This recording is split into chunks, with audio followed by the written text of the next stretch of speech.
Well, Xbox fans are starting to ask, when will the pain stop? After having a great showcase, they're now consistently hearing about games not coming to their platform or coming to their platform late, and it seems to be picking up steam. The recent Nintendo Direct announced the Marvel vs. Capcom Collection, and it was exciting. Everybody's thrilled. There's these YouTubers are losing their minds, and they're really, really excited.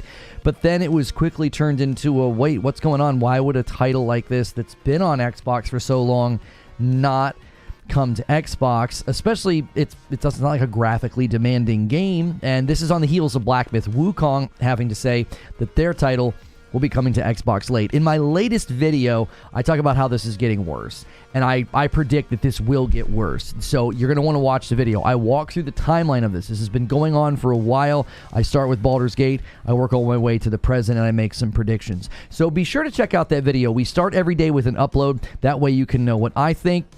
And now it's time to hear what you think. So good morning and good afternoon and good evening to the live audience. Thank you guys so much for being here. Strong turnout on that upload. And my wife's wanting to know what coffee did I make this morning? Oh, it's Frickmas. Sorry, my wife's like, what coffee did you make this morning? And I was like freaking out. I was like, did I forget to make her coffee? No, I made her the Frickmas. So, obviously people are upset about this, understandably, and I don't like having to do these negative Xbox shows. I thought their showcase was exciting. I thought, hey, man, they're really going to start laying out the runway and the red carpet for all these great titles. The Doom trailer was like my favorite one from the showcase, and then we're now facing more games either coming late or skipped. Now, Inatria actually will be landing on Xbox at the same time because they delayed their entire game, but they still don't have a demo, and they said it was going to be coming later. So whatever version they're working on with Xbox is running into probably similar issues that we're hearing from Black Myth Wukong. We know this is something that we're probably going to be continuing to say. Oh, my wife's saying the coffee is so good today. I drank it so fast, I was sad my cup was empty. Oh, she wanted to know it was so good. That's why I was like, oh my gosh, did I mess something up?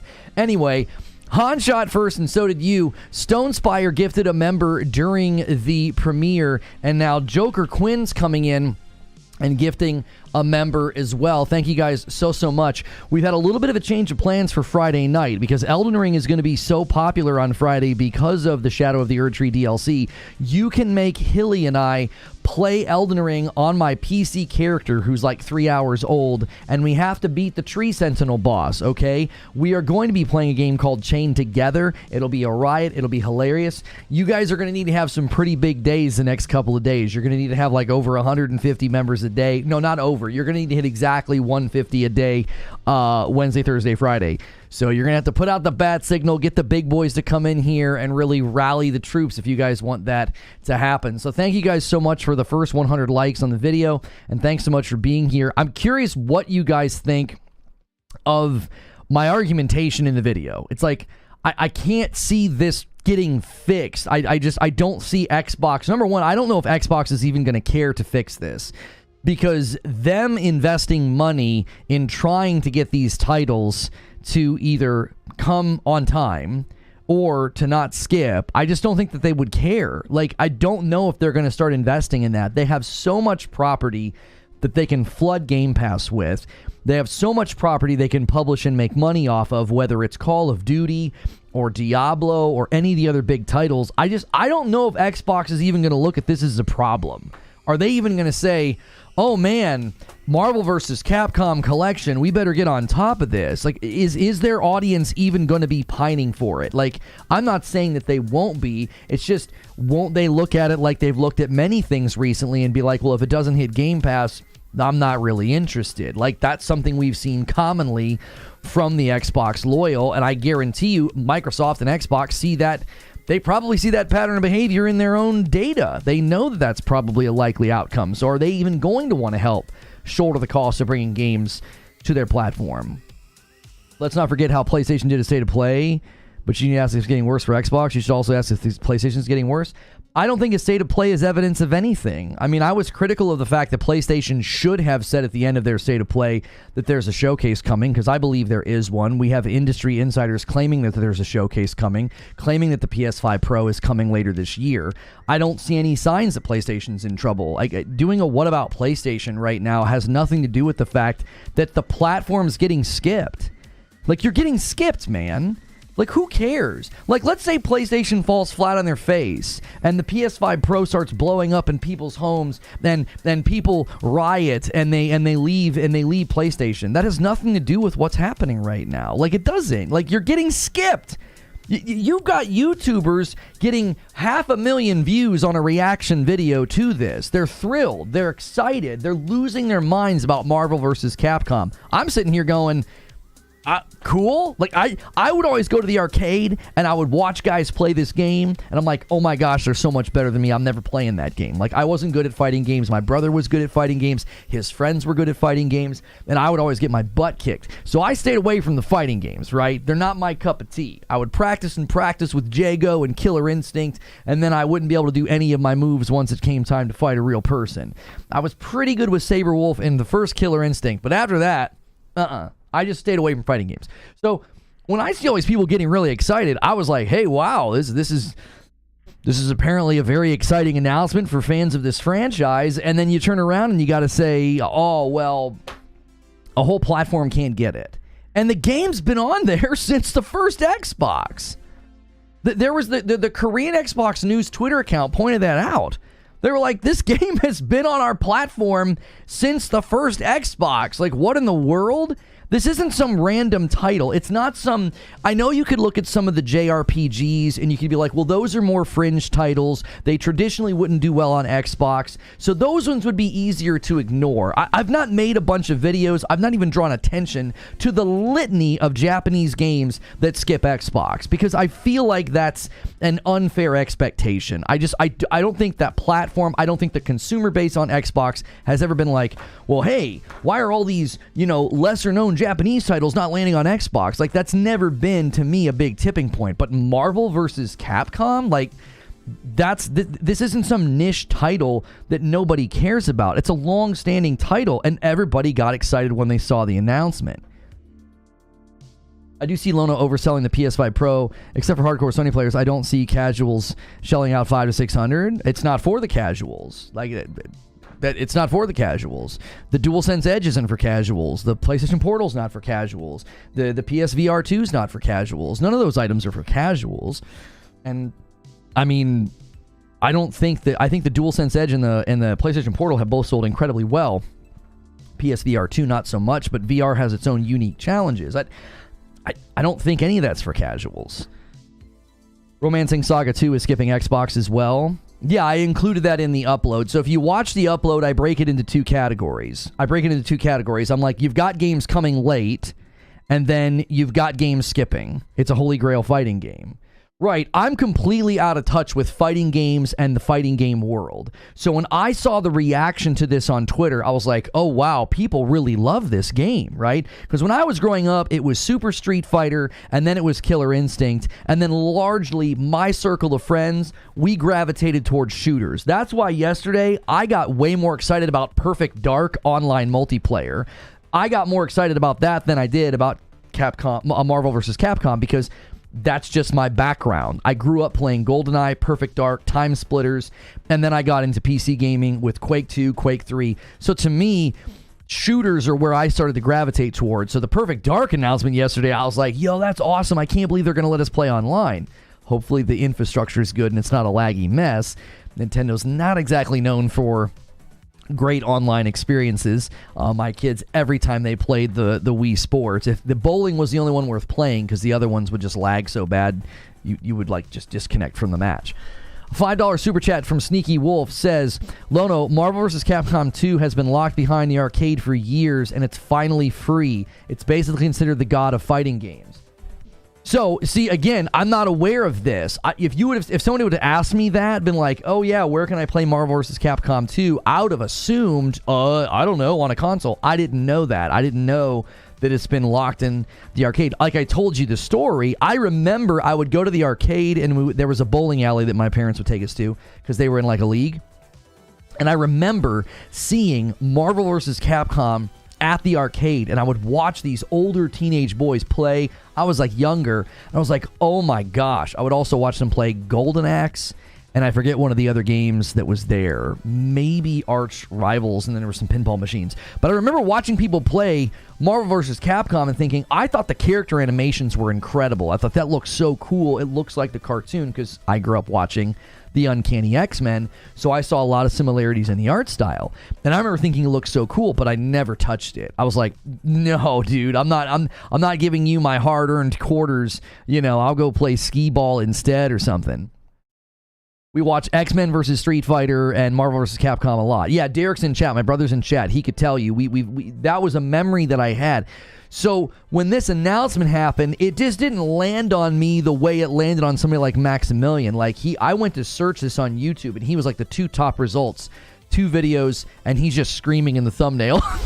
He's just screaming happy in the thumbnail with tons of views. And I was like, man, good for you, man, to have this be such an exciting thing. But I can't imagine being a big fan and turning around and being like, well, wait, I can't even get it on my system. You know, I want to know right now, are there Xbox fans in the audience that are like, dude, I love this game. I can't believe that I won't be able to get it. David with a 2 spot said, emulating it is a pain in the neck as well. Oh, like if you try to go the emulation route, it's just not very good. Yeah, I've not done emulation. It's just not something that I mess with, so I wouldn't know about that either. I did good on MVC, says Cher Bruce Lee, until that Magneto gentleman promptly handed me my... Happy Cloud Gamer says, I think Xbox is doing much better now than ever, and I'm glad they are doing different, that I feel will work better and better, but that is my opinion. See, so my question for people that are thinking that, like, Xbox is doing better and better, to me, the recent batch of announcements just makes me say, well, why would you be on the console? And, I mean, obviously, if you're like Die Hard and you want Avowed as soon as it comes out and you want Indiana Jones as soon as it comes out, there is still a reason to have the console. But when you see something like Black Myth Wukong coming later, Oxenfree 2 is coming later, and then you see Marvel vs. Capcom Collection skipping. After the Mega Man Collection skipped, whatever its name was. It had a really long name. I had to say it in the video, and I almost messed it up. Like, aren't you going to start to get to the point that you're like, well, why would I got to go somewhere else to play these games. There's no reason to stay here. You're going to be able to play Doom on the PlayStation. You're going to be able to play a lot of these games on the PlayStation. So, like, it's getting to the point where it's that, yeah, Game Pass. I was going to make this point in the video, and I just ended up not taking the video in this direction. But it really does come down to if you're loyal to Xbox console, it's got to be because of Game Pass. It quite literally is because of Game Pass. And I just don't know. That's not something that would keep me there. It isn't. Game Pass is an amazing value, but it wouldn't keep me there. Because if I'm literally missing out on games, or games are coming later, I don't think I would stay. You'd have to be giving me a whole lot more than Call of Duty and Doom on Game Pass for me to be like, oh no, I'm going to stay on this platform if the games are going elsewhere, and then games are literally not landing on the console. To me, it's not even a console war. It's just making a decision as a consumer. You're like, I like Marvel vs. Capcom. I'm imagining somebody saying that, right? Not me. Somebody's gonna be like, I like Marvel vs. Capcom, and I can't even buy it. Like, and then this was on Reddit this morning. What's the name of the game? I don't want to say the wrong name. There's been so many games lately, it's really easy for me to mess this up. Oh, for Pete's sakes. I don't want to click on the link because sometimes it makes me drop frames. Let me see if I can pull it up. I believe it Still Wakes the Deep is the name of it. Yeah, Still Wakes the Deep. So apparently, people are really upset that Still Wakes the Deep has all these options and all these features on Steam, and none of those things are present on Xbox. And I'm like, you better get used to it. Even if a game shows up to Xbox, the developers are expressing that it's just either not worth porting, or why would they bother giving you all those features? Why? You're getting inferior versions of games now. You're getting Baldur's Gate 3 without split screen. You're getting Still Wakes the Deep without these options or these features. There's no, well, somebody complained it didn't have DLSS. That's not really possible. But they're like, oh, where are these features? And it's like, well, I wouldn't expect developers to put those features in. I wouldn't expect them to. Why would they? What would be the point?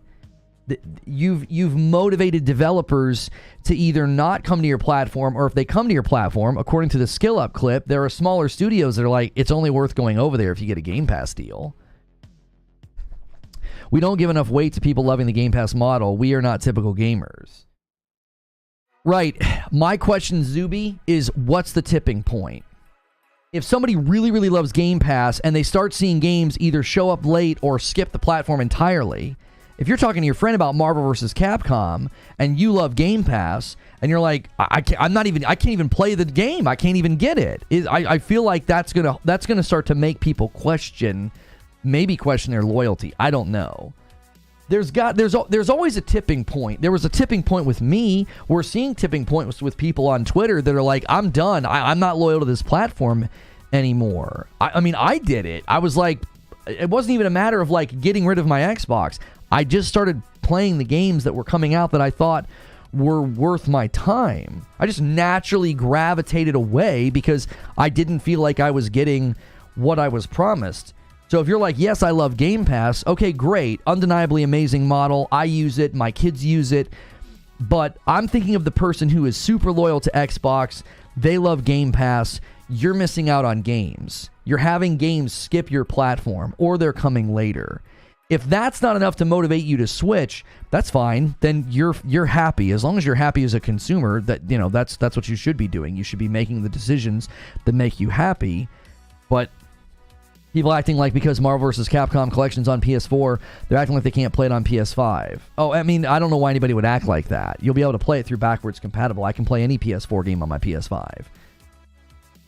That might add credence to the MT framework theory that people are throwing out there. That maybe there just wasn't an incentive to figure out how to port it to Xbox. That theory is being floated out there, and let's say the theory is true. It just adds credence to the fact of what Skill Up said. It's like developers are concluding it just isn't economically worth it. It's like, we're not going to spend the extra money to go over there because we're not going to make any money. I was thinking of getting an Xbox Series X, but I'm not sure about this anymore because too many games are skipping the console.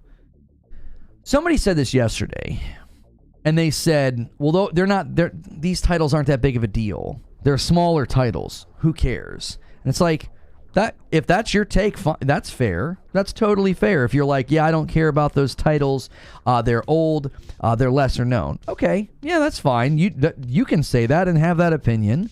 It might not affect you at all. But there are going to be people that are like, hey, I love that game. What the heck?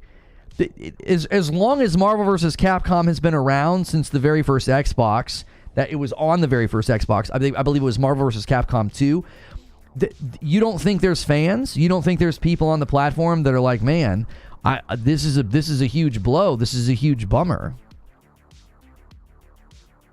Deadman, you're saying that is wrong. What is wrong? You've just said multiple times that my take is wrong. Which part? Like, make more of a statement than just wrong. Like, which part? Press against the argument. I'm not even really making an argument. I'm asking the question. Is there a tipping point for people where they say, Game Pass is great, but I'm missing out on games? Xbox is and will be worth it. That showcase showed it. Okay, but half of the showcase were multi-plat games, homie. They never once said the word exclusive. So 15 of the 30 games shown during the Xbox showcase are multi-plat. And we have it on very good authority from industry insiders that a lot of the games you saw are likely to head to the other platforms as well. So you've got half of the showcase, you can get the games elsewhere. You've got games potentially going elsewhere anyway. And now you have third-party developers either showing up late to your platform or skipping your platform altogether. I came out of that showcase and I was like, that was the best showcase that I've seen from Xbox in a very long time. I always thought their showcases were better at E3. I loved their showcases at E3. I was like, that's one of their best showcases. People are saying it's the best showcase they've ever had. But half of the showcase were multiplats. Like, they never use the word exclusive. I'm asking the question, at what point does somebody say, staying here doesn't make any sense. I'm missing out on games. This isn't even a console war question. It's just an economic, or I'm sorry, a consumer level question. Like, when do you say I'm not getting enough, or I'm not getting the things that I want? There've got to be Marvel vs. Capcom fans with Game Pass that are like, this doesn't make any sense. Hang on, I have to thank gifted member from B. Carter is legit. Thank you guys so much. You guys got a long way to go. You're gonna have to bat signal the big boys. You need 150 members today and the next day and the next day. You need 150 a day if you're gonna make Hilly and I play Elden Ring on Friday night. I agree. I think Xbox has upset the Marvel fan base along with Capcom fan base by not having it on Xbox for people who wants to double dip on these games. During the whole Xbox showcase, the word exclusive was not used once. It's all coming to PS5 and PC. Dudes are going to ride the showcase for forever. Look, celebrate the showcase, but then start to ask the question. The showcase is not something that you can play on your Xbox, right? I mean, I guess you could use the YouTube app. You know what I'm saying. It's not a game. It was a showcase. Okay, great. They had a good showcase. They had I think they had the strongest showcase of Summer Game Fest. People were claiming that Nintendo's was better. It's going to be subjective to the user. There are people who absolutely love everything they saw on the Nintendo Direct. I don't think Nintendo Direct was better than Xbox, not by a long shot. The Nintendo Direct was very surprising. I was like, they're going to sandbag. The rest of the year is going to be kind of light. And boy, was I wrong. And I was happy to be wrong. I was like, all these games look fantastic.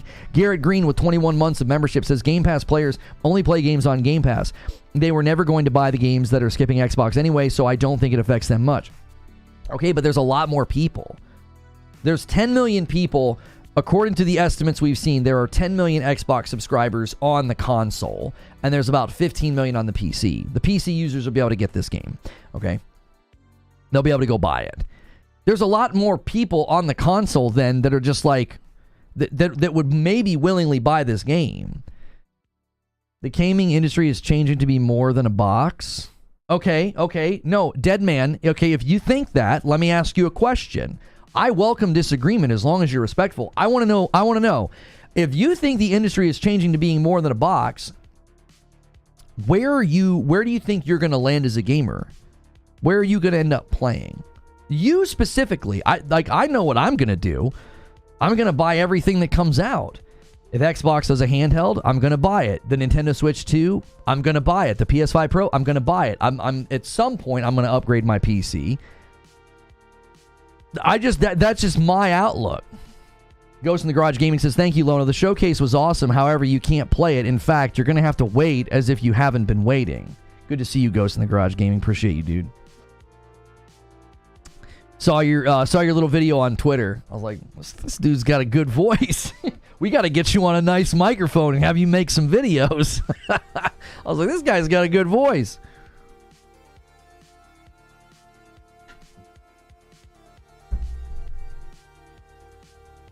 Nobody wants more than a box. It was a great Xbox showcase. I'm going to enjoy playing all those Xbox games on my PS5. I mean, yes, we can be cheeky and we can make comments like that. I'm genuinely asking. I want to know if there are consumers that feel like they're being pushed away because, like, you're missing games now. Okay, you have both the Series X and the PC. You use them as extra storage pretty much. Okay, well, see, this is what I think commonly happens, Deadman. And this is, I'm not speaking specifically about you. I think there's a lot of people like you on YouTube and Twitter. And they act like this is no big deal because they have a PC and an Xbox. So they hand wave it. Why? Well, it doesn't affect them. Right? It doesn't affect them. They're like, well, I'm peaking. My freaking volume's peaking. Hang on one second. It doesn't affect them. And because it doesn't affect them, they hand wave it. But it's like, well, what about the people who aren't in your situation and they quite literally only have an Xbox? this does affect that consumer. They're the ones that are going to say, wait, why can I not buy that game? What in the world happened here? It's a third-party multi-plat game. It's landing on the Nintendo Switch and not Xbox? James Ray with a $5 says, Marvel vs. Capcom 2 not going to Xbox. Piss off a lot of Xbox players. Capcom had to turn off the comment section on their YouTube channel. Oh, are you serious? Oh my gosh. That's not real, is it? This is why I said what I said yesterday. I was like, the idea that you're going to keep blaming the devs, blaming the studios, like, get out of here, dude. The Capcom YouTube channel, is it Capcom USA? Which one did they do it on? Did they do it on one of these videos here? Marvel vs. Capcom. I see comments on this video. Which video? Are you thinking of a particular video? This one has comments on it. I'm not seeing that. I'm not seeing evidence of that. The Marvel vs. Capcom Fighting Collection Arcade Classics announced trailer on the Capcom USA YouTube channel. The comments are currently on. Maybe they temporarily turned them off. I don't know.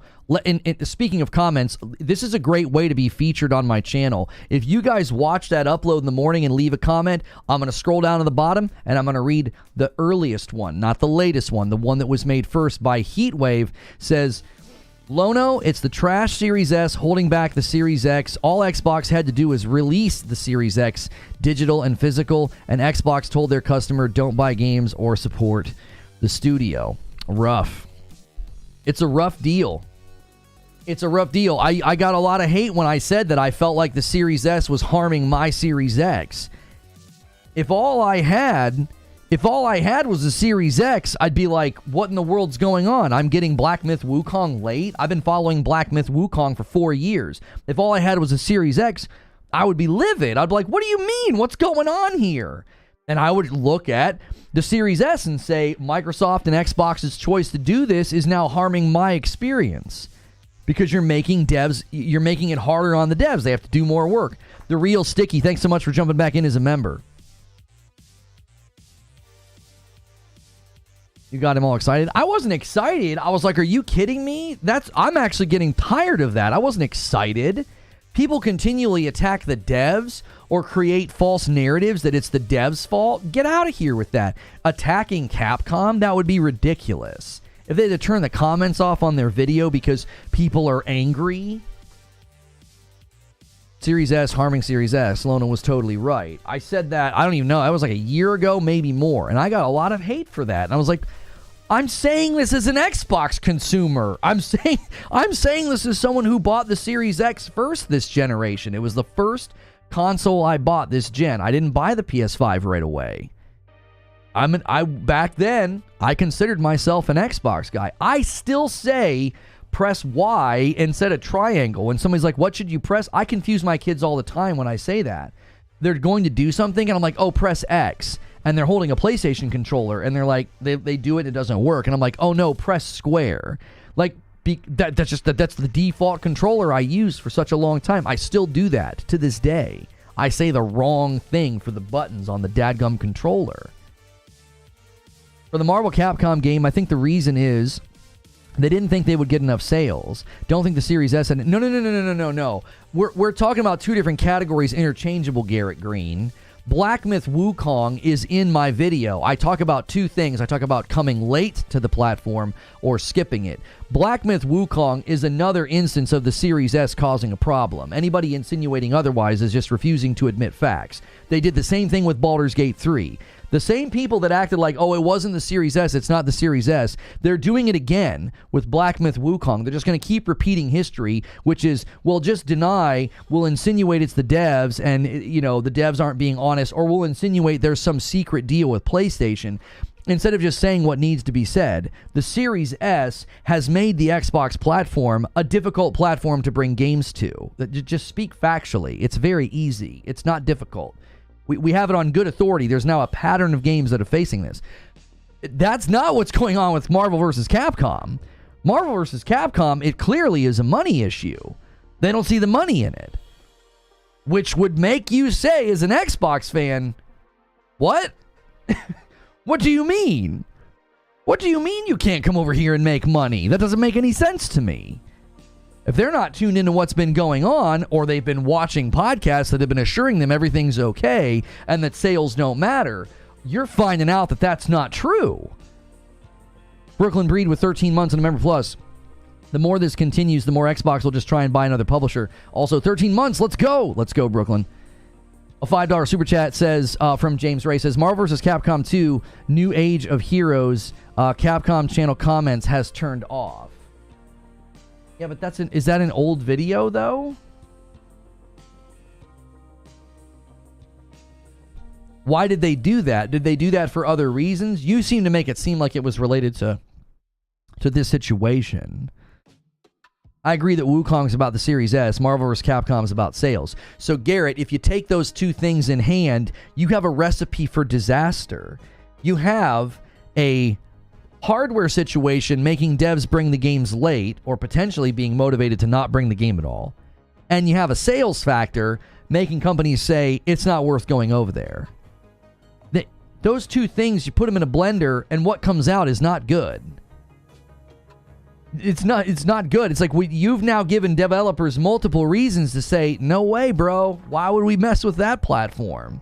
And the consumer's just sitting there saying, what in the world's wrong? What's wrong with Xbox?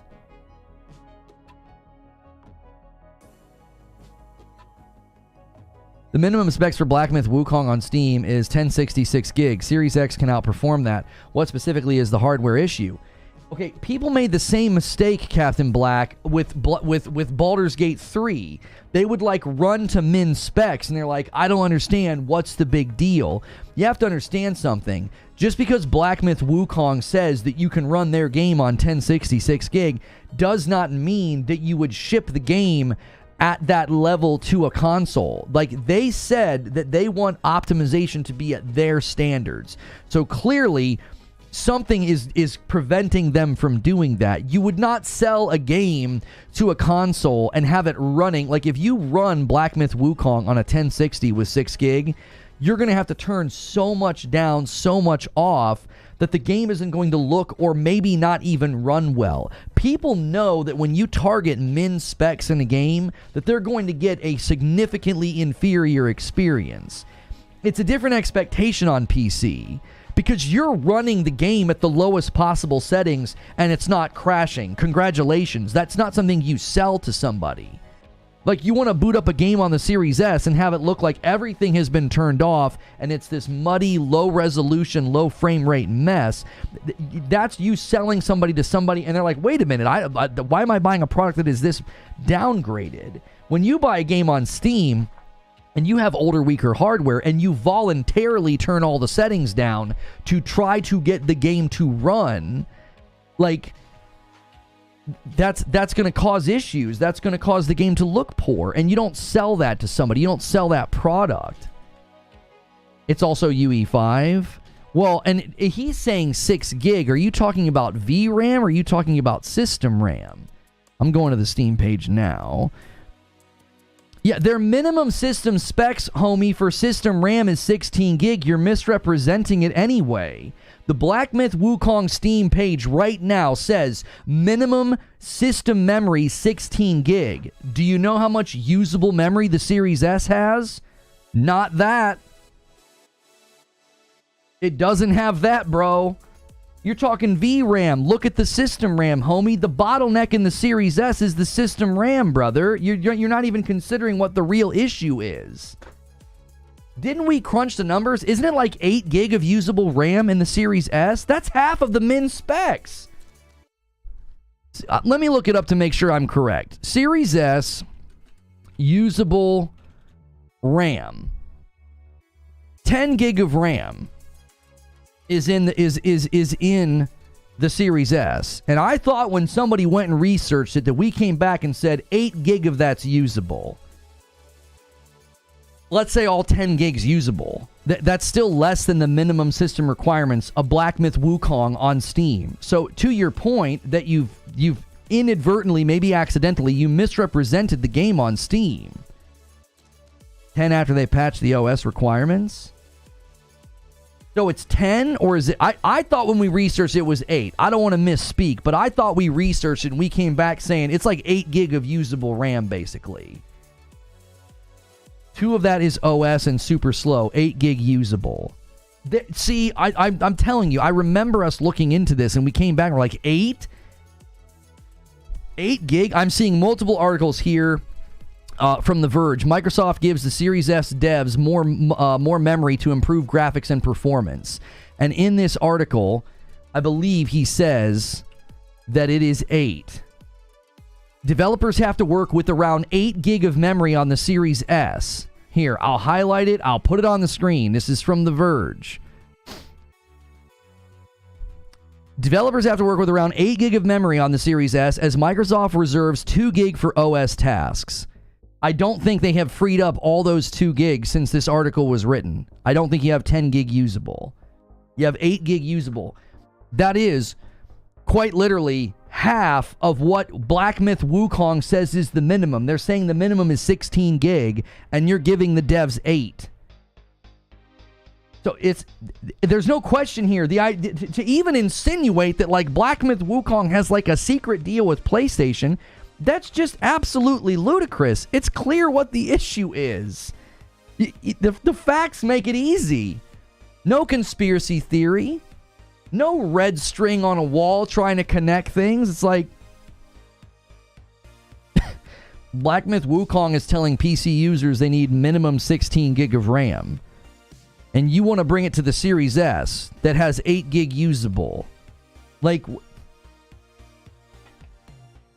the fact that somebody brought up the min specs of Black Myth Wukong and they did it in a way that clearly demonstrated you don't even understand the actual problem. It's always been the system memory on the Series S.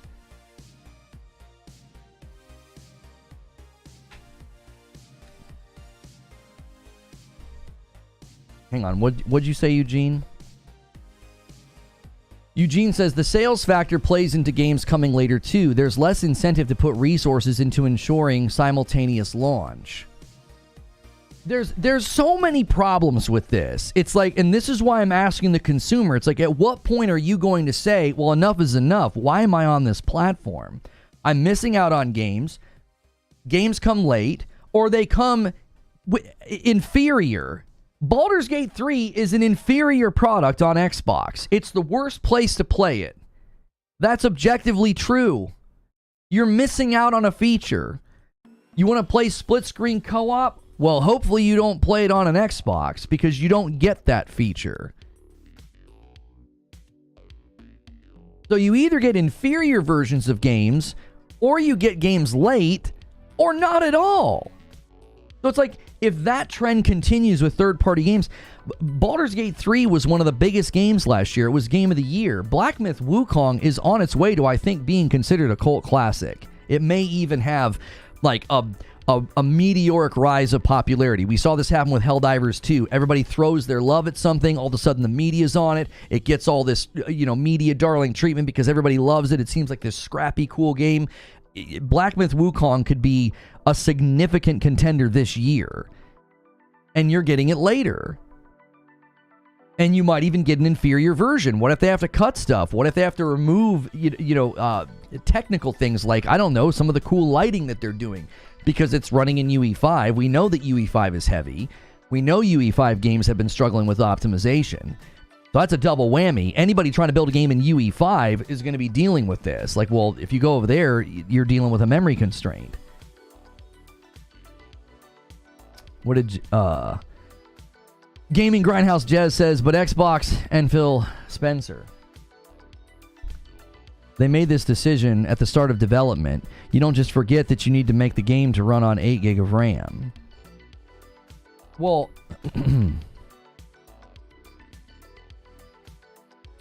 okay, so I guess the choice would then be, Alex, either be blamed as a developer, because that's what you're attempting to do. You're attempting to blame the developer. You're saying, well, they knew that they had to deal with this from the very beginning. Okay, let's blame the developer.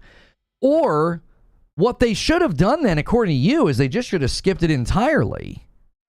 I think people are going to make that choice. I think there are going to be devs that make that decision. They're going to say, why would we bother making games for this platform? Their fans ravenously accuse us of secret deals with PlayStation, or they accuse us of being bad devs. Well, frick your platform then. That's what I would say.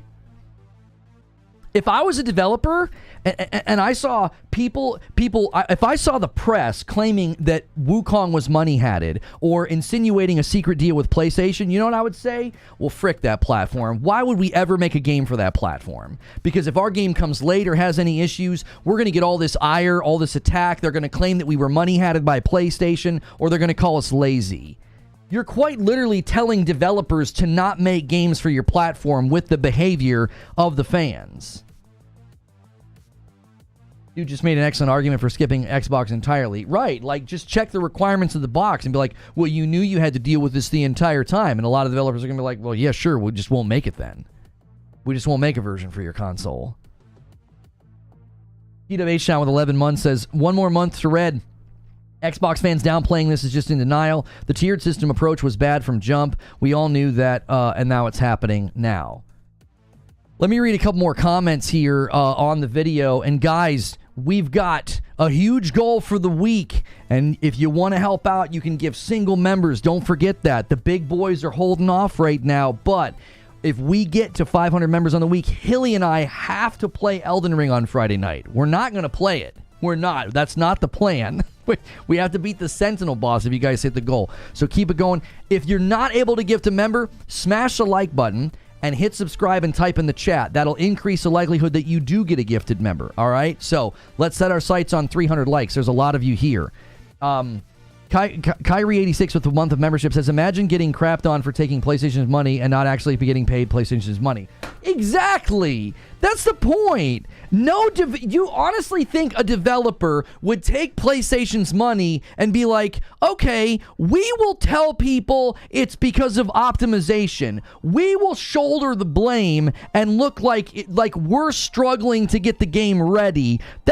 So that you can have it first, PlayStation. And I'm sure PlayStation wants to pay for an exclusivity deal that they don't market as an exclusive. Just brain rot. That's brain rot. That's conspiracy theory brain rot to think that the developers would receive money or agree to a deal that makes them look like they can't get the game ready on time. And I'm sure PlayStation wants to pay for timed exclusivity that they don't get to flex in the market. They don't get to tell the consumers and put it in the trailers that this is a timed exclusive. If you pay for that, you're going to claim it. You're going to tell people that that's what it is.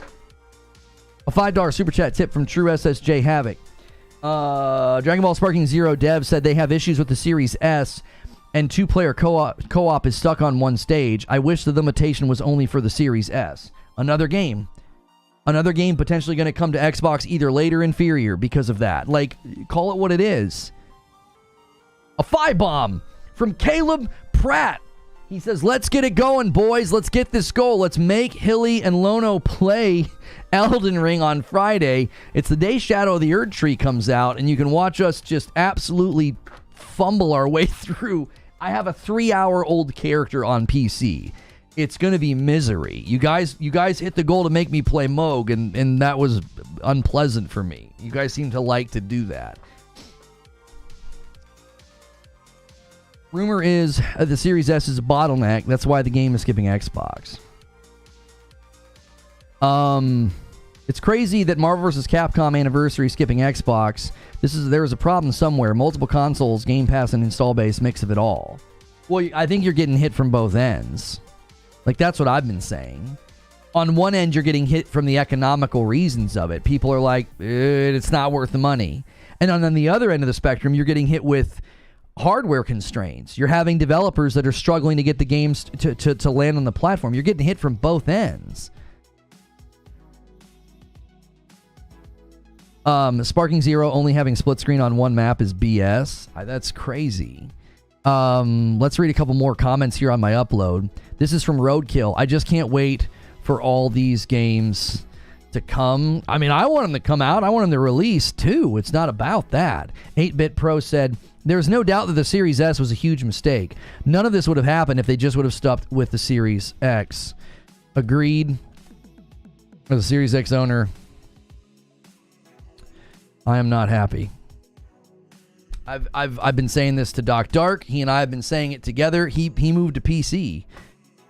So disappointed in his Series X purchase that he went to PC. You know? Like that man just said, I'm just gonna switch to PC. He's like, I'm not doing this. Playing 30 FPS games, getting games late. Like, come on.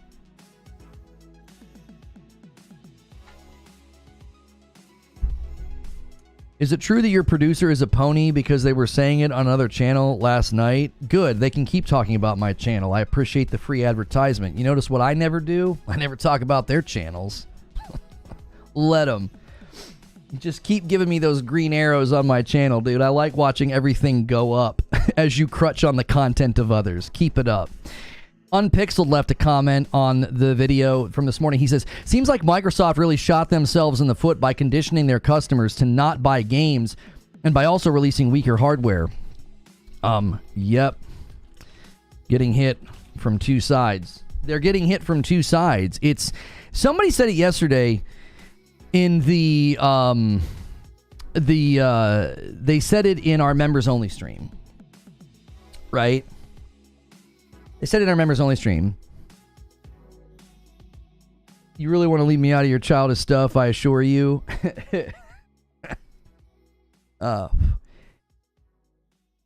They basically said, and I honestly think this is a decent read. They said that they feel like Game Pass and the Series S was like, it was almost like a Hail Mary. It was like, well, maybe we could approach this gen and undercut on price and over-deliver on value. And I got to be honest with you, on paper, it was probably pretty compelling. If I would have been in those boardroom meetings, like with everything that I know now, I would say, terrible idea. But there's an expression called hindsight's always 20/20. Hindsight's 20/20. You can always see everything perfectly clear after it happens. If I rewind the clock 5 years, and if I would have been a fly on the wall in that boardroom meeting and they're like, we could potentially get a leg up in this market if we undercut PlayStation on price and we have a next-gen box that's cheaper and we over-deliver on value. We give them Game Pass, we give them backwards compatibility, we give them FPS boost, we give them digital library continuity at a scale that PlayStation won't be doing at a price that's lower than PlayStation's. I would have been pretty compelled by that. I'd been like, that sounds like a pretty good plan. It didn't work because you lacked the killer app that you need to sell consoles in the beginning. You need like a barrage of big first-party titles. Even PlayStation wasn't super strong out of the gate with Demon's Souls Remake, Returnal, and Ratchet. Like, that was good, but that wasn't like your knockdown, drag-out, come out of the just gate swinging with a really strong first-party offering. But it was stronger. And then as time went on, the Series S was failing to hit the promises of the marketing. It's going to be a 1440 box, we were told. It's going to run everything at the same as the Series X. You're just going to play at 1440 instead. And people were tweeting. You had pundits claiming this is going to be an incredible value. It's going to run circles around the PS5. Well, once that gets seen for not being even remotely true, well, it's over at that point. The thing that you tried to leverage, number one, you didn't have the killer apps and the killer lineup to get people to say, oh, I'm buying an Xbox. And secondly, the actual one that you sold underperforms the promises it was marketed on. So the whole thing's crumbling now. It's like your sales are completely floundering as hardware. You have developers coming to your platform late or skipping your platform altogether. And now you're basically saying, well, our route forward is to publish on other platforms because you've got to subsidize all these mistakes, essentially. Like, there's no way you're not having to deal with, I would think, how do I want to phrase this? You're not looking at, oh, yeah, trajectories for our platform are good. It's like, well, no, the trajectory for the platform is terrible. We're going to have to do something else. They should be sued over the false claims and lies over the Series S. I mean, they set the video to private, and that's pretty much all the admission I need that they know what they said in that video isn't true, or at the very least didn't ring true. It's all like hypothetically it's all hypothetical. Like, oh yeah, this is all stuff that could happen if the developers took the time. This is not closed shop, it's about options. Yeah, I don't think this is about closed shops. I think this is about, as I said in the video, the more and more this happens, the more you're going to see them as a publisher first and a platform second. I said this last year, and I was called every name in the book. I said it earlier this year, I'm saying it again. They're going to look way more like a publisher and not like a platform. How can you look like a platform when you have companies, third-party companies, basically saying we have to either come late or not at all to your platform? That puts you into a very precarious position as a platform. Being really dumb, what exactly did they develop on the Marvel game? It's like 25 years old. I mean, the assumption would be that it's been ported and updated to modern hardware, or at the very least cleaned up. Somebody said earlier that one of the games hasn't even been available on console until this collection. It's been an arcade game up to this point, so you are getting that. So what they're doing is they're taking existing software and they're porting it to Nintendo, PlayStation 4, and Steam. That's what they're doing. And the logic is they are currently right now not porting games that are on this, what they call it, MT framework, whatever the engine is. Anything on that, they're not porting to Xbox. And people are theorizing that they're like, well, we don't have a pipeline to do that, and we don't see a reason to invest in that. We just don't see a reason to. We're not going to make any money on those games. It's an economic decision. It's not some PlayStation deal. It's not some Nintendo deal. It's quite literally companies saying, you know, assess the spend, assess the project and the potential margins. And when they look at the Xbox platform, they say, no, there's no reason to do that. Yeah, you'll be able to play it on the PlayStation 5 through backwards compatible. I can play the PlayStation 4 games right now. The Capcom game is not on PS5 either. Yeah, that just simply isn't true. You can play everything through backwards compatibility from that PS4 era. You're part of Lono cult? I'm not. Yes, I know. If you don't agree with what we say and you don't like what we say, you name call. You call us a cult.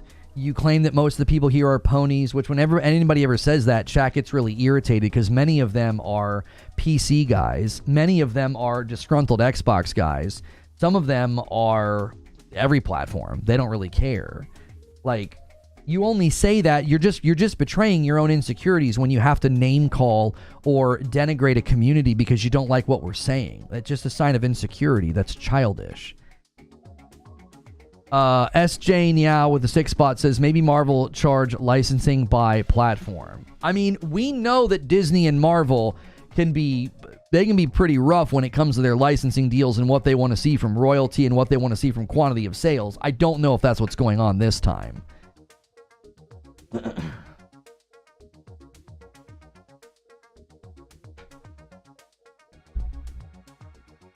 The cult of Lono is here. Right. It's just classic. It's just classic projections of insecurities when you have to name call and attack a community because you don't agree with what we're saying or you don't like with what we're saying. Make an argument. You know what I mean? Make an argument. Disagree with me. I just had a really strong disagreement with my friend Mike, 30 and So Gaming. I just had a really strong disagreement with Kirk on Monday. And you know what neither of us did? You know what none of us did? Nobody name called. People were flailing their hands and raising their voices, and not once did we ever call names because, we're adults. I blame places like Digital Foundry that hype the Series S. I don't know if I know the history of how Digital Foundry covered the Series S. I know people said things like, that the Xbox Series S is going to be a big deal because 1440, 120 is where it's at. And when someone like Shinobi expressed doubts that that was possible, he said, to be honest, I'll be shocked if we ever see next-gen games at 1440, 120 on the Series S. He was told, prepare to be shocked. Well, I would say prepare to be wrong, because those people were all wrong about the Series S.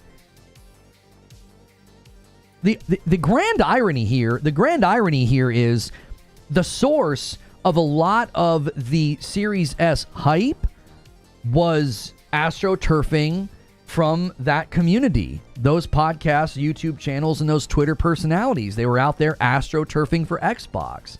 That's not the first time Xbox did that, by the way. They literally got in trouble for paying YouTubers to promote the Xbox One without telling anybody. Like, this isn't the first time Xbox has been in a situation where their marketing was made of hay and straw, and they used talking heads, pundits, and outlets to push a bunch of astroturfing nonsense, and then none of it turns out to be true. Insomniac Black with 33 months into VIP. You got it. Come join our cult. The roads are paved with as much hay as you can eat. Fountains spew unlimited apples. And on top of that, on Monday and Thursday, you get a free bottle of mane and tail. Thank you so much, Insomniac Black. Hey, guys, take a quick second and smash that like button. Let's get 300 likes on the video. Anytime I talk Xbox, the viewership's a little bit higher because they're not... They're never happy when I'm talking Xbox. Even when I talked about the showcase, they piled in. Welcome. It must be hard. It must be hard to watch the other content funnels right now. Street Shadow with a 5 spot says, for those saying it's not on PS5, that is because Capcom didn't make a PS5 specific version. Same with Mega Man and other fighting collection. Yeah. Which to me, couldn't they do that for Xbox? I don't understand. Couldn't they make a backwards compatible version? Wouldn't that make it... I don't know. I'd have to know the technicalities of how that would work, but that's basically how you're going to be playing it on the PS4.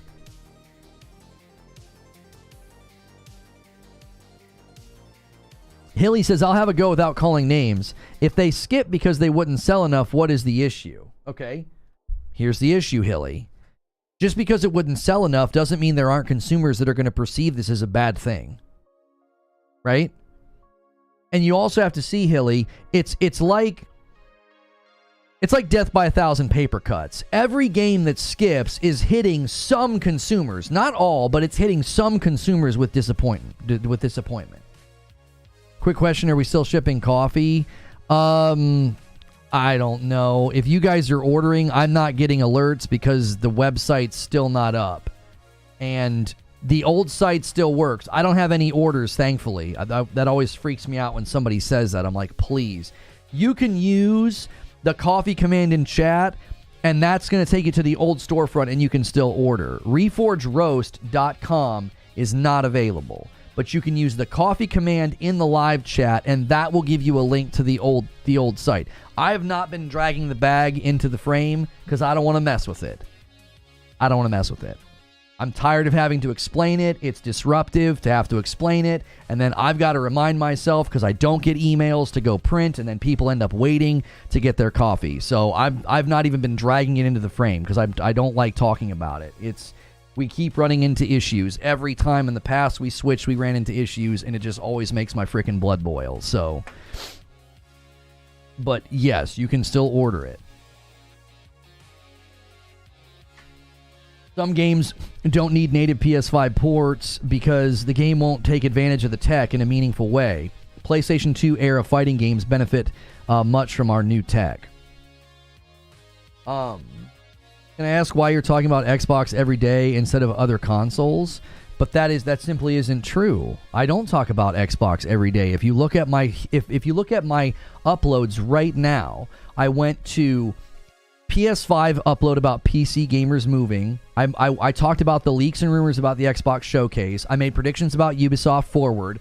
I talked about how Xbox was all in on Game Pass. I talked about why is PlayStation so quiet. I talked about The First Descendant. I talked about Black Myth Wukong. And now I'm talking about Xbox. Prior to that, we talked about the future of Call of Duty and PlayStation. We talked about Concord. I viewed Concord as a huge risk. I did an upload on Concord and a show on Concord.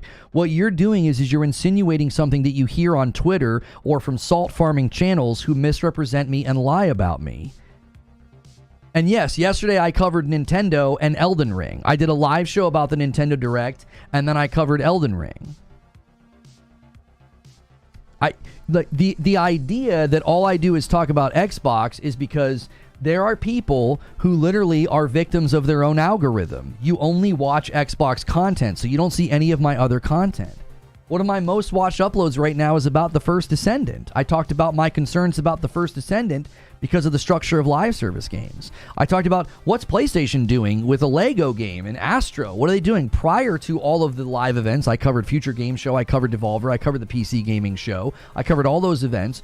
Prior to that, I talked about Silent Hill looking rough. I talked about Concord. I talked about PlayStation State of Play. I talked about Call of Duty Black Ops 6. I made predictions about PlayStation and said that it was time for first party to start talking. I know it's so difficult. Facts and truth are really inconvenient to liars. That's why they never interact with them. They don't like them. It's upsetting. As upsetting it is for me to say this game isn't coming to your platform because of the Xbox Series S, and you pearl clutch and you get upset because you've bought into nonsense from astroturfing liars, well, that's just as upsetting as being like, well, all you do is talk about Xbox, and I'll rattle off all my content, all my topics, and you'll just ignore it. That's what liars do. They ignore the truth. I don't have any respect for liars. I don't. I don't. Like, to lie about people because of their views of a business, because of their views of Xbox, I want you to really consider what's happening here. I want you to imagine seeing somebody go out on Twitter and say, I've really been disappointed in Ford Motor Company's strategy as of late, and somebody attacking that person personally. I just want you to see the psychosis of that. It's psychotic behavior. For me to say, I'm disappointed in Xbox, I don't like what they're doing, more games are skipping the platform, and for people to attack me personally, call me names, and put me on their thumbnails and put me in their videos, that's evidence of their lack of character. It's evidence of a lack of integrity to attack a person personally because of their views of a business and a company. The business isn't your best friend. It's not your wife, your girlfriend, or your mama. Grow the frick up. Like, that's what I have to say to these people. You look like a bunch of immature Neanderthals. You don't look like men. You don't look like men, respectable people that I would want to spend time with or that anybody would want to be a friend to. You're a caricature. You're a joke. You're a t-shirt of the week. That's all you are. You'll be as irrelevant as the last people that used to do this on the platform in a couple of years. These people always burn out. There's no substance to the content. And you want to come in here and clip farm and try to tell me that all I ever do is talk about Xbox, I'm always going to say the same thing. Look at my most recent content. Look at my most recent uploads. If all I ever did was talk about Xbox, then my content would struggle and my uploads would struggle, because what you do is you curate an audience around a particular topic. Trust me, I know this. I built a channel around one game for 5 years.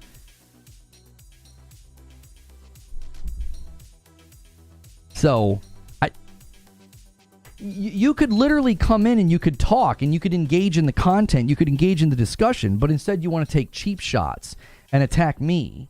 It's like, I can't believe people can't see that. It's like, I don't like what this company is doing. And then you attack the person. It's like you just admitted that you're too immature or too unintelligent, too ignorant, or too lacking of integrity or moral fiber to just engage in a discussion. You just attack the person. It's like, I've seen children have better conversations and arguments than the way that this community acts sometimes about the dialogue around gaming. Wired Rope with a $5 super chat says corporations aren't your friends. Yeah, stop taking it personally when somebody talks about the company that you like. Xerox with 24 months in a VIP. 2 years. Where's the time gone? And I feel old. Keep up the hard work, my guy. Thank you. True SSJ Havoc says all you have to do is look at his videos and his lives. And just go to the channel. All the evidence is there. True Witty with a $2 super chat. They might think it's not going to sell well without Game Pass. Well, that's why we included the skill up clip in the video. Right? That's why. That's why we included the clip. Skill Up basically said, listen, we went and asked a bunch of developers, and some, not all, some of the developers, the indies and the AA studios are like, yeah, if you don't get a Game Pass deal, it's not worth shipping over there. And instead of asking why would developers be saying that, everybody turns vitriolic and they'll attack Skill Up, or they'll attack anybody using the clip, or they'll attack the developers. Instead of saying, well, I mean, maybe Xbox needs to consider how they could open up the platform more, or make the platform more inviting to companies that aren't going to go on Game Pass.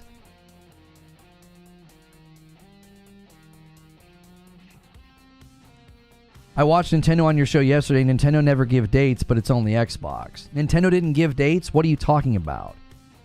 How many games didn't give dates? How many? There was the Horizon game, and then there would have been the I think there was a couple for 2025 that didn't give dates. A bunch of those games gave dates for the end of this year. They did. What are you talking about? A 10 bomb from Snowy coming in and taking us to 18 members on the day. You guys are going to have to put it into overdrive if you want to make Hilly and I play Elden Ring on Friday night. You're going to need to start to push, and Snowy's starting it with a 10 bomb. Thank you so much. Yeah, Nintendo gave a date for almost every game. Like, everybody gets upset. I'll say one thing. Like, this is what happens. This is so common. I'll make a video about Xbox's showcase, and I praise it. And I say that it's great. I say it's the best showcase they've had in a long time, and I talk about how it reminded me of the old days of E3. And I take one issue with a lack of release dates on games coming this year, and then a lack of real gameplay. And what's everybody do? They fixate on the negative. Like, you don't care about anything else that I said. And a 10 bomb from MASH. A 10 bomb train might be starting. We'll see if anybody else picks up the mantle, and that's an Agent of Chaos. Thank you so much, MASH, pushing us past 25 just like that. Everybody fixates on the negative. Why? Because you're buying into clip culture. You're literally buying into clip culture. I'll talk for 2 hours. I'll literally be out here singing Xbox's praises in a video that's 15 minutes long. I'll make one criticism, well, maybe two, about where were the release dates for Avowed and Indiana Jones. You showed a lot of games that don't even have release windows, and both State of Decay 3 and Fable are using the tried and true industry trickery of simulated gameplay, and everybody fixates on that as if I'm not being fair. I said the same thing about PlayStation the one year. I was like, get out of here with these cinematic lengthy trailers. I want to see gameplay. Get out of here with the lack of release dates. I want release dates. Where's your first party, PlayStation? I hold them both to the same standard, and one side cries like children when I say anything negative. I'm critical of both PlayStation and Xbox. You know what PlayStation fans have never done? They've never attacked me or put me in a video because I was critical of their showcase. But I can sing Xbox's praises for 13 minutes, spend 2 minutes voicing a criticism about something, and everybody wets their pants about it. It's like, what's the problem here? It's a minor criticism. It's a minor gripe. It's like, I like release dates and I like gameplay. I've been saying that for 10 years of gaming industry coverage. When I go to a showcase, I want release dates and I want gameplay. It's what I want. I'm not alone in that. A lot of people demand that of these showcases. And another 5 bomb comes from Sheriff Bruce Lee, taking us to 33. Stop defending yourself? Well, I'm not defending myself. I'm just giving you the truth. I'm giving you the truth. I judge these showcases all equally. If Nintendo would have walked out and been like a lack of dates, a lack of gameplay, I'd have said the same thing. I'd have been like, well, that was kind of a nothing. You wear kid gloves with Sony and you go gloves off with Xbox. No, the difference is Xbox does way more that's disappointed me. See, you're miscalculating. If I was a sports announcer and I was being more critical of Team A because they were losing more often and I wasn't being as critical of Team B, you couldn't be like, well, you wear kid gloves with Team B. It's like, no, they're screwing up less. They're screwing up less. Like, when I covered Destiny, as a long-standing Destiny fan, dude, I would eviscerate them when they made bad decisions. Why? Because I was a fan of the game. Yeah, I grew up cheering for the Browns. And I would have never been like, well, how dare that sports announcer, be critical of the Browns? We lost all the time. And a 20 bomb from MASH. He says, come on, boys. Let's push it past 50 in one fell swoop. Agents of Chaos. MASH is looking for a tag team partner. And you could get us to 150 a day with someone like MASH. He just needs somebody to help him out. Thank you so much, MASH.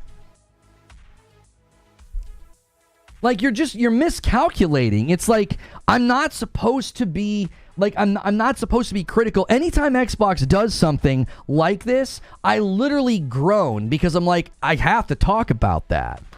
We go to sketch out a show yesterday. I'm like, everything in my feed, every article, every tweet, it was all about Marvel vs. Capcom skipping Xbox. How can I not talk about that? What's PlayStation done this gen to make third-party companies skip their platform? What's PlayStation done this gen to make third-party games come to their platform late? I'm not having to wait to play Black Myth Wukong on PlayStation. If I wanted to play Baldur's Gate 3 split screen, guess what? I can do that on my PlayStation. Guess what? If I'm a huge Marvel vs. Capcom fan, I can play that on my PlayStation when it comes out. These are all things that Xbox has done. And because I'm critical of it, you're like, well, you're harder on them. It's like, no, they're screwing up more. They're doing all the things that I don't like. They're doing all the things that I think make it hard for the consumer to stay loyal to them.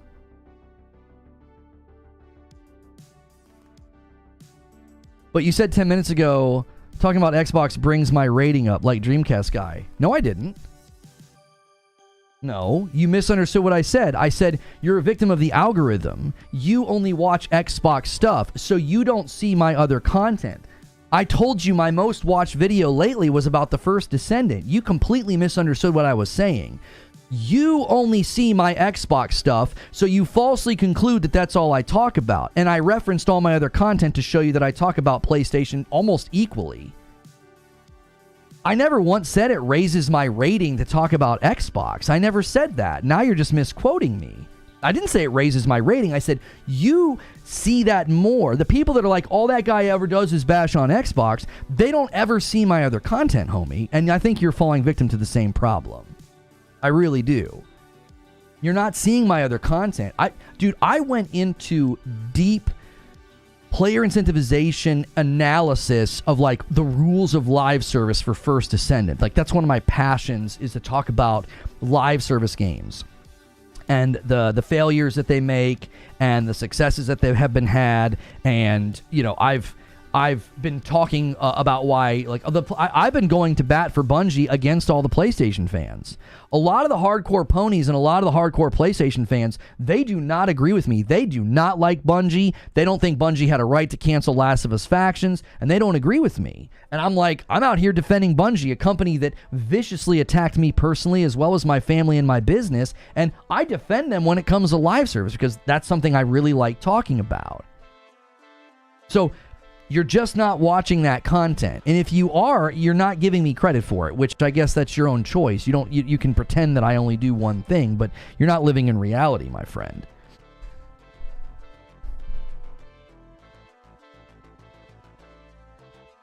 And to be fair, I talked about how last year I said the same thing. I said the Xbox showcase was better. I said the same thing last year. I was like, their showcase was better. And then what do we have to show for it in the aftermath? Like, come on. It's the same thing every time. we always fall prey to trailers and hype, but then when reality lands, it's like what? It's like the dust settles and it's like, well, here we go again. And the funny thing is if I was an Xbox fan, just recently, the Xbox fans were celebrating the Square Enix relationship, right? Like they were celebrating that. And then you turn around and what happens? Capcom is skipping you numerous times, and now Square Enix is also skipping you. Don't you see how that would be perceived by a fan?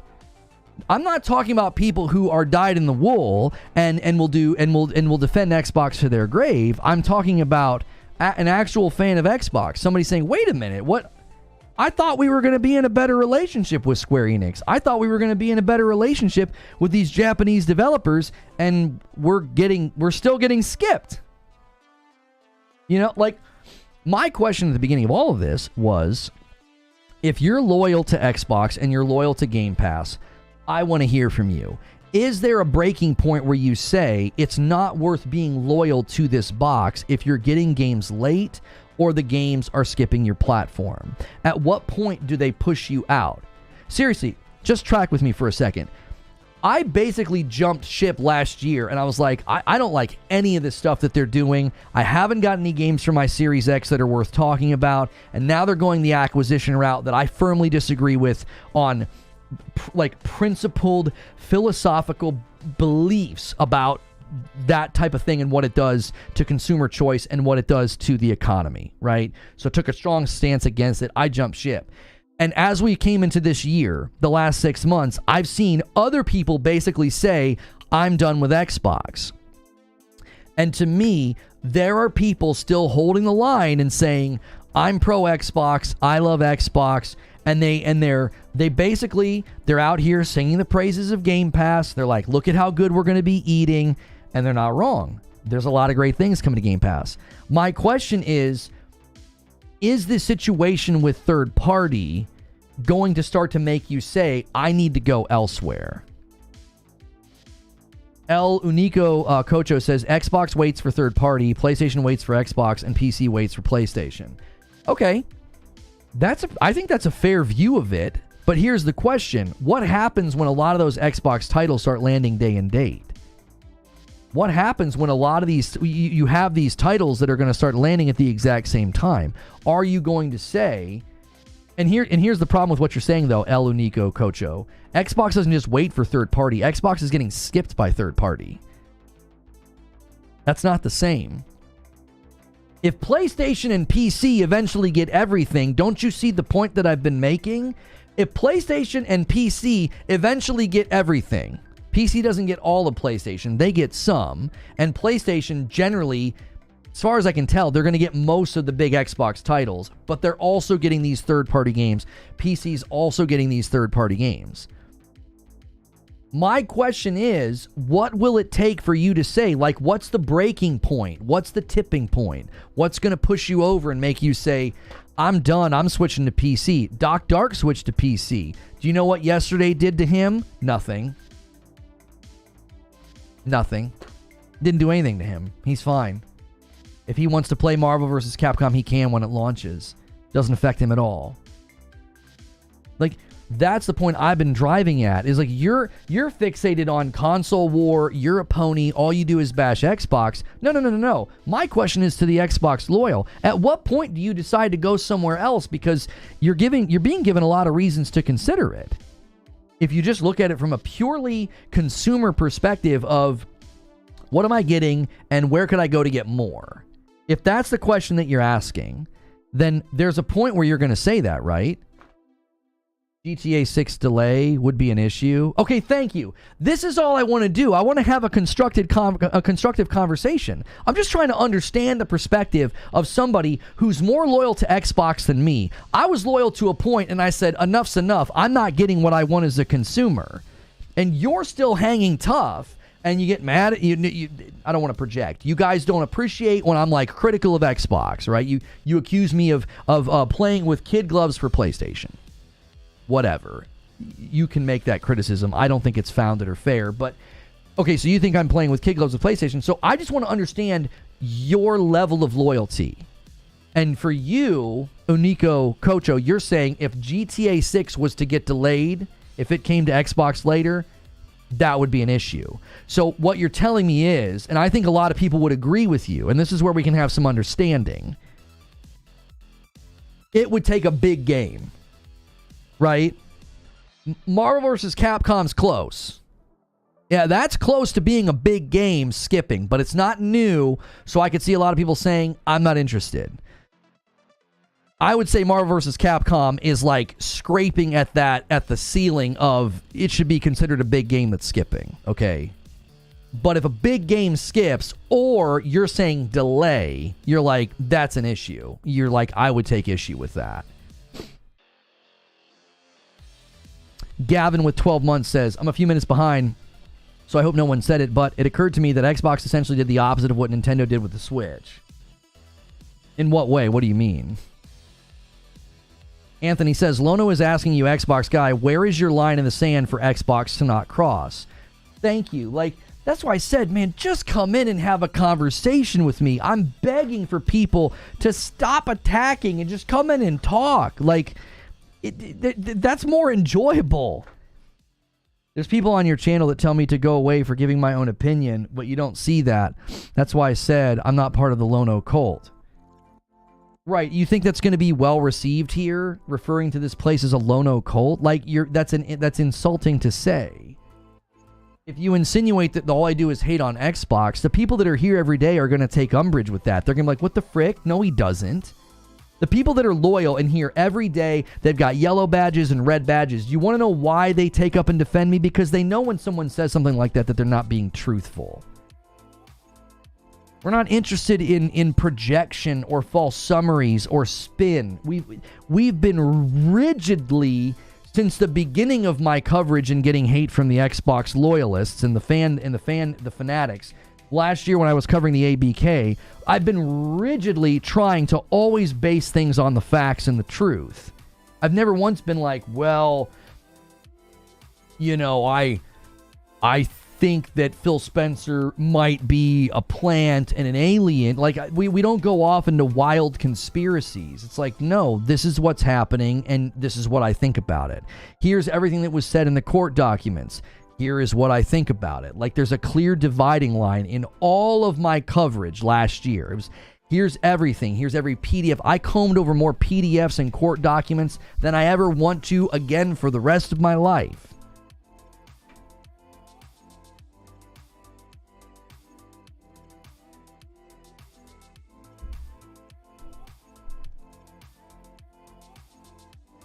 Dreamcast guy just came out with a new vid, Xbox skipping Xbox. What's he even arguing?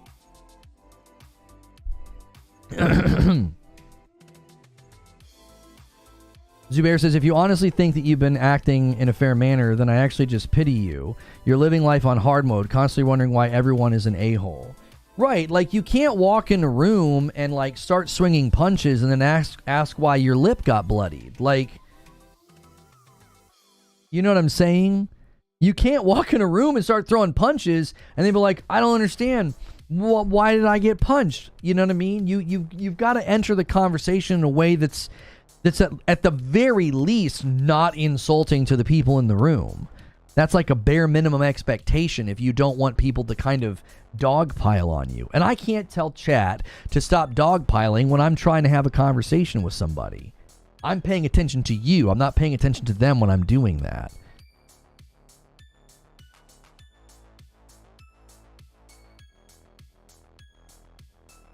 Lono, I'll wait until Writer's Room, but I think you need to make Writer's Room more exclusive. Someone keeps leaking to this guy, and he's trying to flame up a Lono and Jez beef. Listen, we made the switch with the Writer's Room to allow all members in, and that include gifted, and we know that people are going to do that. And I just don't care. I'm not going to hurt or harm my business because people are obsessed with hating me and clipping me and attacking me. It's their own personal problem. I think some people really genuinely need help. And I'm not going to change my business approach because somebody's going to do that. I'm a PC guy, but I still support Xbox. I do think that they should allow developers to choose if they want to support the Series S. It doesn't make sense if they gatekeep. So, okay, we talked about this before, though, about, you know, what you're saying, Eladio, is like, well, they could let people skip the Series S. There's no way forward for Xbox that doesn't end up upsetting the consumer. I absolutely tried to say this last year multiple times. It was like, there is absolutely no way forward that doesn't upset the consumer. If you let people, if you let people skip Series S, that's upsetting to the consumer. If you show up late to Xbox, that's upsetting to the consumer. If you show up late and you're missing features, that's upsetting to the consumer. If you skip Xbox entirely, that's upsetting to the consumer. Like, there's no route forward here. There isn't. I've been a sub on your channel for a long time, but I'm not going to agree with you if I think you're wrong. Bones, the reason you're still here is because I never feel like you've crossed the line. I don't ban people for disagreeing with me. People call this place an echo chamber. If you've ever watched the show for more than 5 minutes, you would know that's not possible. It's usually nothing but back and forth and passionate debate and disagreement. Now, yes, this is going to be true of most channels. Lots of people that hang out here agree with my takes on things. If they didn't, they probably wouldn't hang out for very long. But I'm constantly in here duking it out with people and having back and forth. That's what we do. It wouldn't be a very entertaining show if I was just like, yep, I agree. You guys agree? Cool, we all agree. Well, 5 minutes in the show, I guess we should shut down. Skip the S, we're 60% of your console population. Yeah, you can't skip the Series S. I just don't think that's feasible.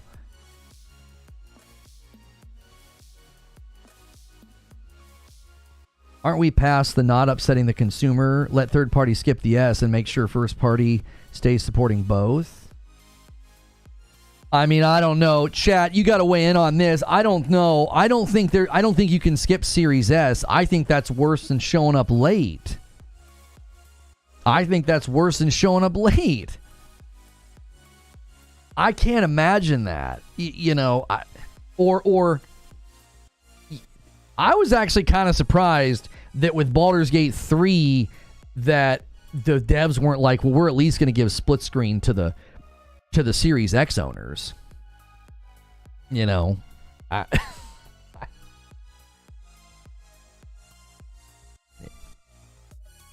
I don't think you can do that. You guys are saying 70%, 75%. I don't think we have a hard number of what the percentage is. We just know that it is more. So it could be 55%. We don't know the percentage of Series S compared to Series X. Like, we don't actually know the ratio, but we do know that it's more. Even if it was 50-50 right down the line, that would still be problematic. That's half of your user base. There's no way to do it without it being really, really bad for the consumer. They either get skipped entirely, or half, or the majority of the user base gets skipped, or it shows up late. Yeah, the ratio is kind of irrelevant. Like, the Series S is the majority, so it could be 51%, it could be 70%. We have no idea. It doesn't matter. You can't do that. I was wrong when I originally said, oh, there are going to be companies that ask to skip the Series S. No, they're just skipping entirely. Doc says, I'm only here for video ideas, inspiration. What did Lono say? Make a video about the opposite stance. Boom, there's levels to this. Doc, try. I welcome you almost breaking your back on this one. I don't know how you spin this into a different stance that, like, it's good that you're getting games late or not at all. Good luck to you, my friend, because this is a bad one. It's like, yes, Xbox Showcase crushed it. Wukong's coming late to Xbox. Marvel vs. Capcom is not even coming to Xbox. Like, this was the very thing people were worried about after Baldur's Gate 3, that there was going to be more instances of games coming late or not at all. And here we sit. Oxenfree 2 is coming late. Inatria, I think that's how you say it. Inatria was going to come late to Xbox, but then they just delayed their game entirely. So they got to dodge that. They got to dodge that hate mob. There's no demo for Inatria on Xbox. There's too many games, not enough time. It's good that we aren't getting all these games.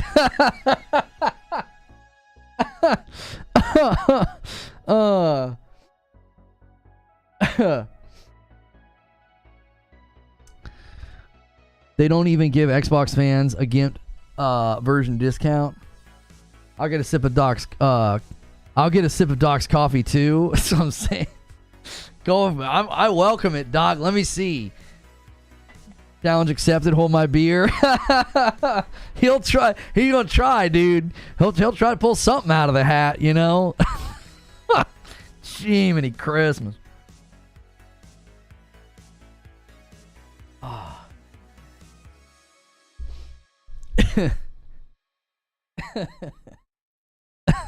We got to get you back on the show eventually, Doc. We got to get you back on the show. It's always a good time having you on, dude. Oh my gosh.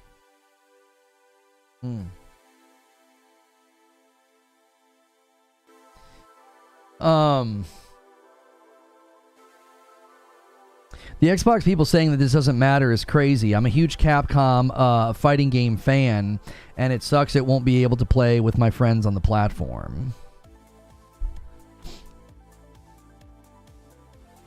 Xbox fans pay full price for a lesser version of the game. You still haven't sold that Xbox yet? Well, they were having a discussion about this morning in the members-only Discord. You know, they were saying that Still Wakes the Deep game, it's missing features. And basically what people were saying in there was, they were like, well, you're playing it on Game Pass, can you really complain? And I'm like, yeah, but what about the people that aren't on Game Pass that bought that game? Whatever percentage it is. Cher Bruce Lee on the video said, I will never get over Matt Booty's plan better quote. Yeah, that was a good one, I think. Joker Quinn left a comment on the video as well. He says, I can't blame the devs for not wanting to go to Xbox. If I were a dev, I'd skip them too. Game Pass, while successful, is a parasite. Yeah, and the power problem.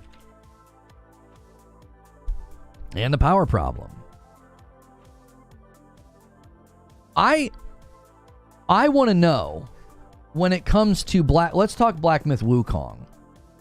Is there anybody in chat right now that genuinely believes there's a secret deal with PlayStation? I want to know. Say it with your chest. Don't insinuate it. Don't joke about it. Say it with your chest. If you're in chat right now and you think, nope, yep, there's a secret deal going on. I want to know, and I want to know why you think that. Based on what? It's missing features on the PC version, Lono. That's what you missed. The Game Pass PC version is inferior to the Steam one. Well, but that's not surprising, Eugene, because it ships to that. They're shipping that version to their ecosystem, right? That is kind of crazy. Why wouldn't you just load the same version into Game Pass? That is weird. Nobody. Liquid Smoke says a secret deal with D's. No secret deals. This is Doc's moment. Yeah, I'm teeing his video up for him. I hope he doesn't do that, though.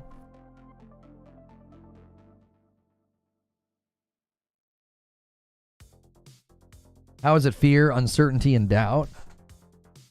Yeah, if you're accusing me of FUD, which is fear, uncertainty, and doubt, I talked about things that have objectively and verifiably happened, and then I went to two people in the industry who have spoke with developers who have expressed the idea that it's not worth going over there. Or Chris Dring said they're questioning if they will or not. That's not fear, uncertainty, and doubt.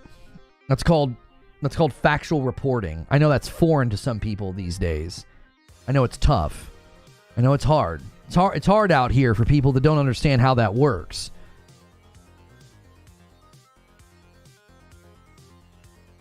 Off topic, what I want, day one PlayStation exclusives on PC. I also own a PS5, by the way. Cloud saves between them would be nice. Make it happen, Sony.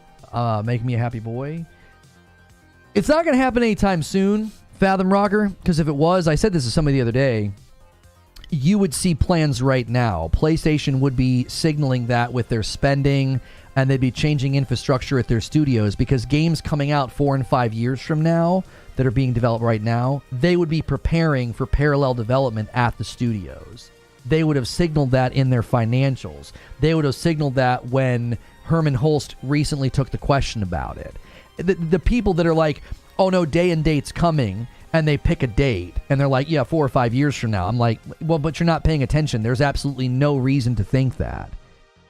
There's no financial reason. There's no logistical reasons. They would be right now preparing for that, because games coming out in 4 or 5 years would be having to be built right now for both platforms. You would be doing parallel development, and they're not. They just signaled to shareholders that's not the plan. So it'll be obvious if PlayStation starts moving in that direction. It'll be crystal clear, because they'll signal it to the investors and the shareholders. There'll be no doubt. You'll be like, oh, yep, they're changing. I'll go to the gym, but I'll use that time to explain why Xbox missing out on this game is actually good for gamers. Okay, Doc. I can't wait, Doc. I can't wait. Oh, my gosh. Wait, somebody said, Trill, did you say, you said, check my last message. Trill said, I just wait for the inevitable moment when Rockstar says they're going to launch the Xbox version later, or they tell Microsoft they're not going to waste time on the Series S version. I said that the other day. I said everybody's out here running with headlines and concern and worry about GTA 6 on the PS5 Pro, and I'm like, listen, I hate to be the bearer of bad news, but you're concerned about the wrong console. If you're worried and you're like, oh yeah, the GTA 6 is going to be so tough, yeah, it's probably going to run at 30 FPS on the PS5 Pro. Okay, according to everything we've read, it'll be the strongest console in the market. I'd be more concerned about the weakest console in the market. If you think GTA 6 is going to be such a bear of a game, you're looking at the wrong thing. You're worried if my car can make the trip to California and you're riding on a tricycle. Are you serious? You think I can't make it? Are you nuts? You're looking at the wrong thing. Lego Horizon and Until Dawn remake are multi-platform development. Until Dawn remake's not first party, and Lego Horizon was co-developed. It's a collaborative effort. It's not a first-party studio doing parallel development of a mainstay giant title. Those are not examples of parallel development. Lego Horizon's being co-developed by Guerrilla, and Until Dawn remake's not a first-party. It's not first-party game. It's not first-party studio. So that's not an example of what I'm talking about. I am talking about Sony Santa Monica, Guerrilla, Ben Studio, Naughty Dog, all of their big studios, Sucker Punch. They would all be right now being geared up for change internally. They'd be hiring, and they would be signaling to shareholders, we are going this direction. We're going to invest. We're going to spend money. We're going in this direction. And they've said the exact opposite. They've said, we're going to go day and date with our live service, but we take a different approach with our tentpole titles. If Herman Holst is saying that, and they're privately planning otherwise, you're talking about getting sued and getting fired. You can't lie to your shareholders. You can't put up pie charts and financial planning and financial projections and say, yeah, this is what we're doing, this is how we're planning on spending the money, and then do something completely different. The shareholders are given all that information so that they know accurately what they're investing in and what the future holds. PlayStation has not yet once signaled anything that marks parallel development is on the horizon. And the Lego Horizon game is classified as an experimental game. There's 3 categories, and that's where that one falls into. That everybody's misreading that. Like, it's not at all. Sony owns the Until Dawn IP. Somebody's saying Supermassive owns Until Dawn. It's not, my point is it's not a first-party studio. PlayStation owns studios, the studios that they're in control of. If they were going to turn into a day-and-date on PC platform, which is what Xbox has been doing, if PlayStation was following that, there would be a paper trail. You'd be able to figure it out. You wouldn't have to point to a Lego game, and you certainly wouldn't have to point to a third-party game. Until Dawn remake. Like, these are terrible examples. If you think those are signaling it, again, You got to go to the financials. You got to go to the shareholder Q&As. You have to go to where they're actually talking about the future of the company and their future plans, because games being built right now that are coming out in 4 to 5 years, the companies would have to completely change if they were going to be building a game for parallel development. Whether we're talking about Spider-Man 3, which they seemed to be considering it on their one projected calendar, they might be. But outside of that, we have no evidence that they're doing this with their first-party studios. There's just no evidence whatsoever. It's all evidence to the contrary. It's all evidence to the contrary. When Xbox was starting to put things day and date on PC, they came out and said it. They just came out and said it. Yep, we're doing this. They also said not all titles. If PlayStation was moving in that direction, they would signal it to the investors and the shareholders so that they would know what's coming. And they're signaling the exact opposite. Folks are just starving. They're starving out here because they really, really want the other platform to fall down too. And they're hoping that that happens because they feel that they're just self-reporting. They feel a sense of betrayal and anger about Xbox doing it. And they know that it has led to some of their major problems with like having an appealing console and making people want to buy the console when you're basically like, well, you don't need one. The minute you do that, you end up making it difficult for people to say, well, it's really worth buying the console. Well, no, you can play everything on PC. You just gave everybody who owns a PC plenty of reason to not buy an Xbox. That's at least a portion of the market. That's not a huge portion, but it is a portion. And so they want that to happen to PlayStation. They're like, well, yeah, I hope they make the same decision. Why? Well, because it's a vindictive attitude. It's vengeful. It's not anything that they hope happens. It's not genuine. And again, there's no evidence for it. There isn't. It will not be hard to predict when PlayStation makes the shift. I have said that I think they will shift. I said I think they're going to shift some of their studios to parallel development. I think they will. If they have their own launcher and they give you cross ownership and like your account already can do that with Steam because you can get the overlay, I think they move towards it. But I think when they start to move toward it, it'll be very, very obvious because they'll tell us. They'll just tell us that that's what they're going to do. It'll be in the reports. It'll be in the shareholders meetings. It won't be something you can like hide and like concoct a conspiracy about it. It'd be like, no, they're just gonna flat out tell us. This guy says Xbox is dying. Xbox is changing, not dying.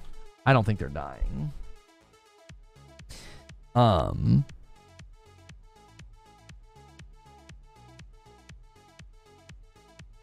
Since when have you heard? This is a comment from Michael Muradian on my latest upload.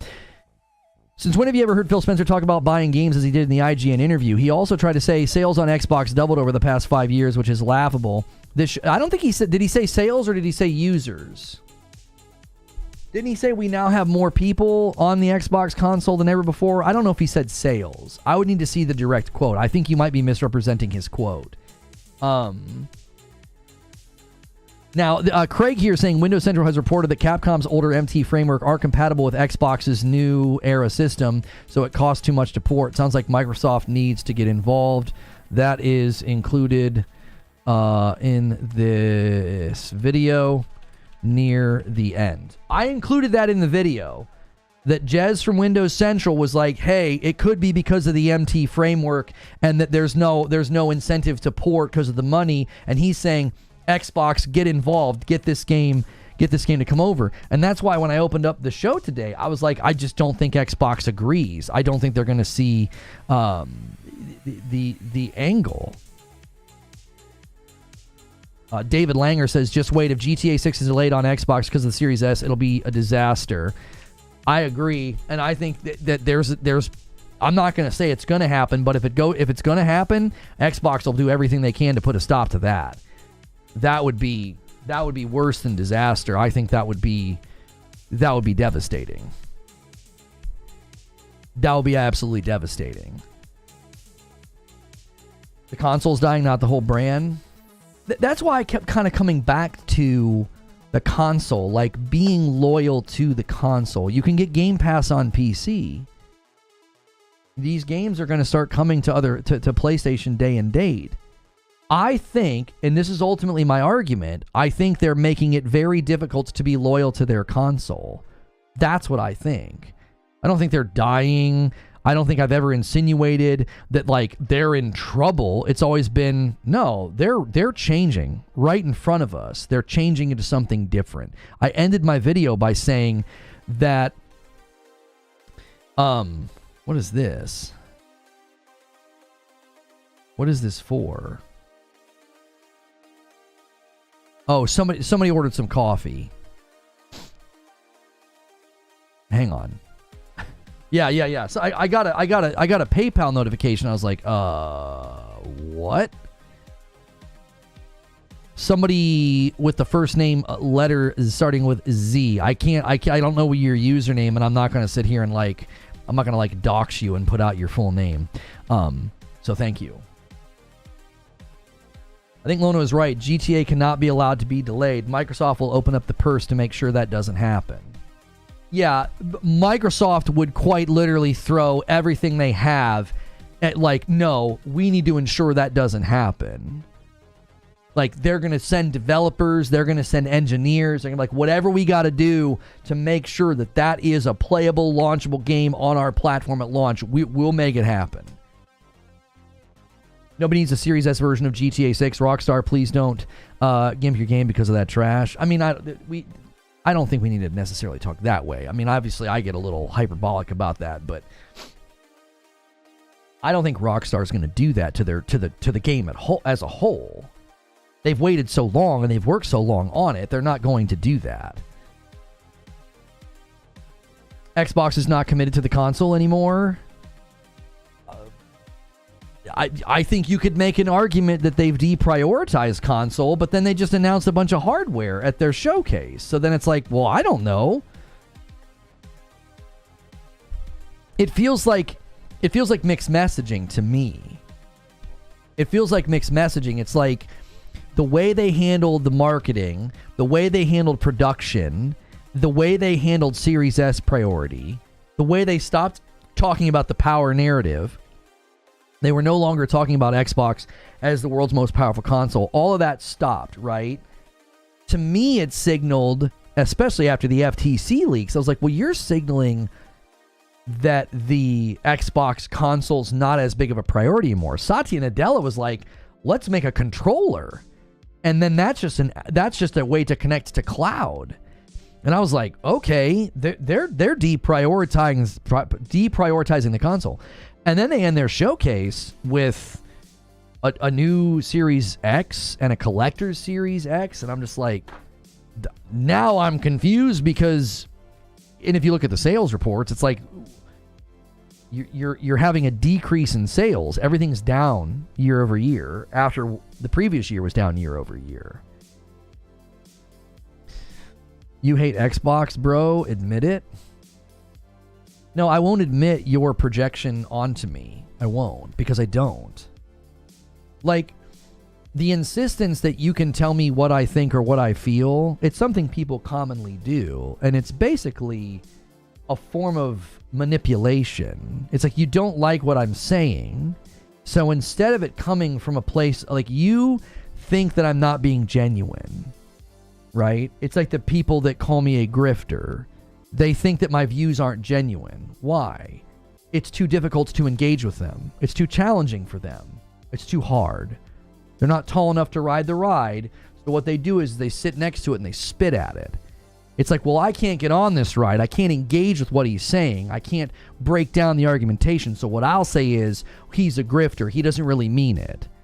It's a get out of jail free card. It's like, well, I don't have to engage with what you're saying. I'll project something onto you. I'll call you a name. I'll convince everybody that you're this or you're that. It's a common argumentation tactic of the weak. Those who cannot argue simply decide not to. They just name call. Rudeness is the weak man's imitation of strength.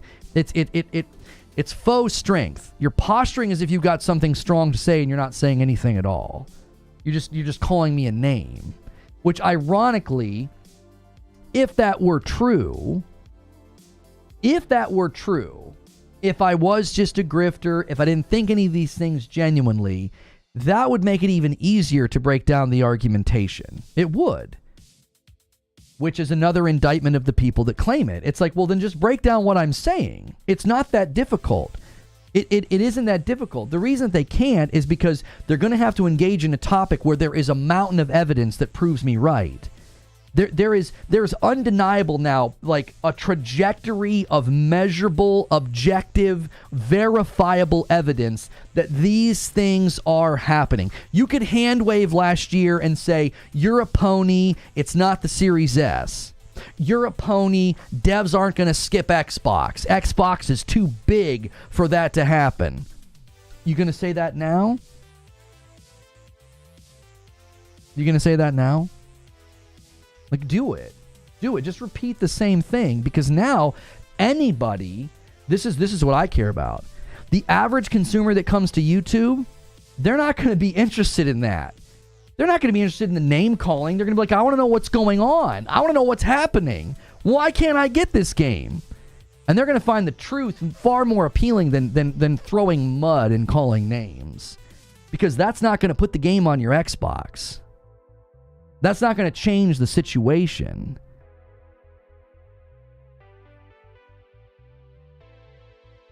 All points to the OG Switch running 900p, same as the Prime Remaster.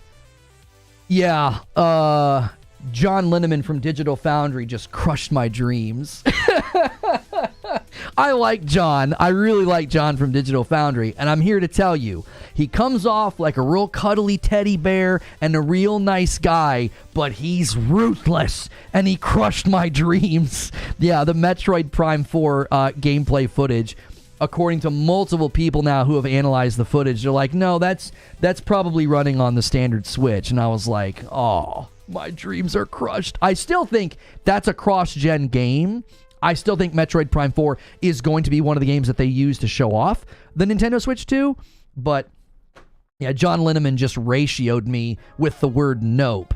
And I was like, oh, stab me in the heart.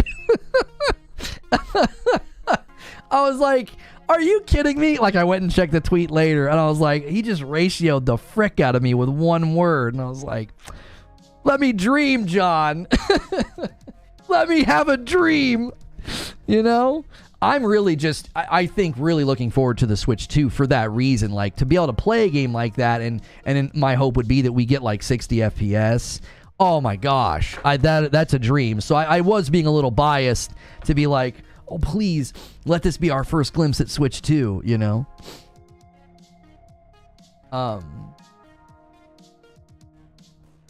Why do people always focus on just one game being the impetus? It's a holistic thing. It's never just one game. It's always a multitude of issues. One game may create an avalanche, but the snow was already building up. Exactly. At this point, you can't hand wave this away. You're getting inferior games. Baldur's Gate 3 is missing a feature, so you got less of a game, and you paid the same price.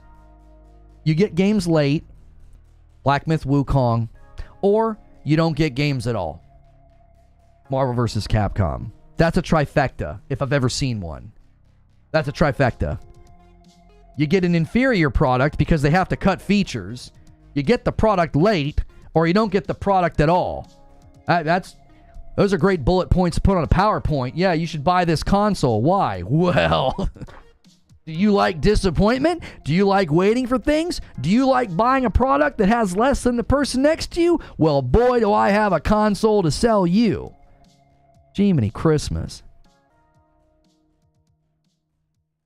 Oh, the Switch 2 version looks way better? Yeah, people told me that it didn't look that much better than the Fusion remake or than the 4 remake, and I was like, I think it does. I think the lighting does look better.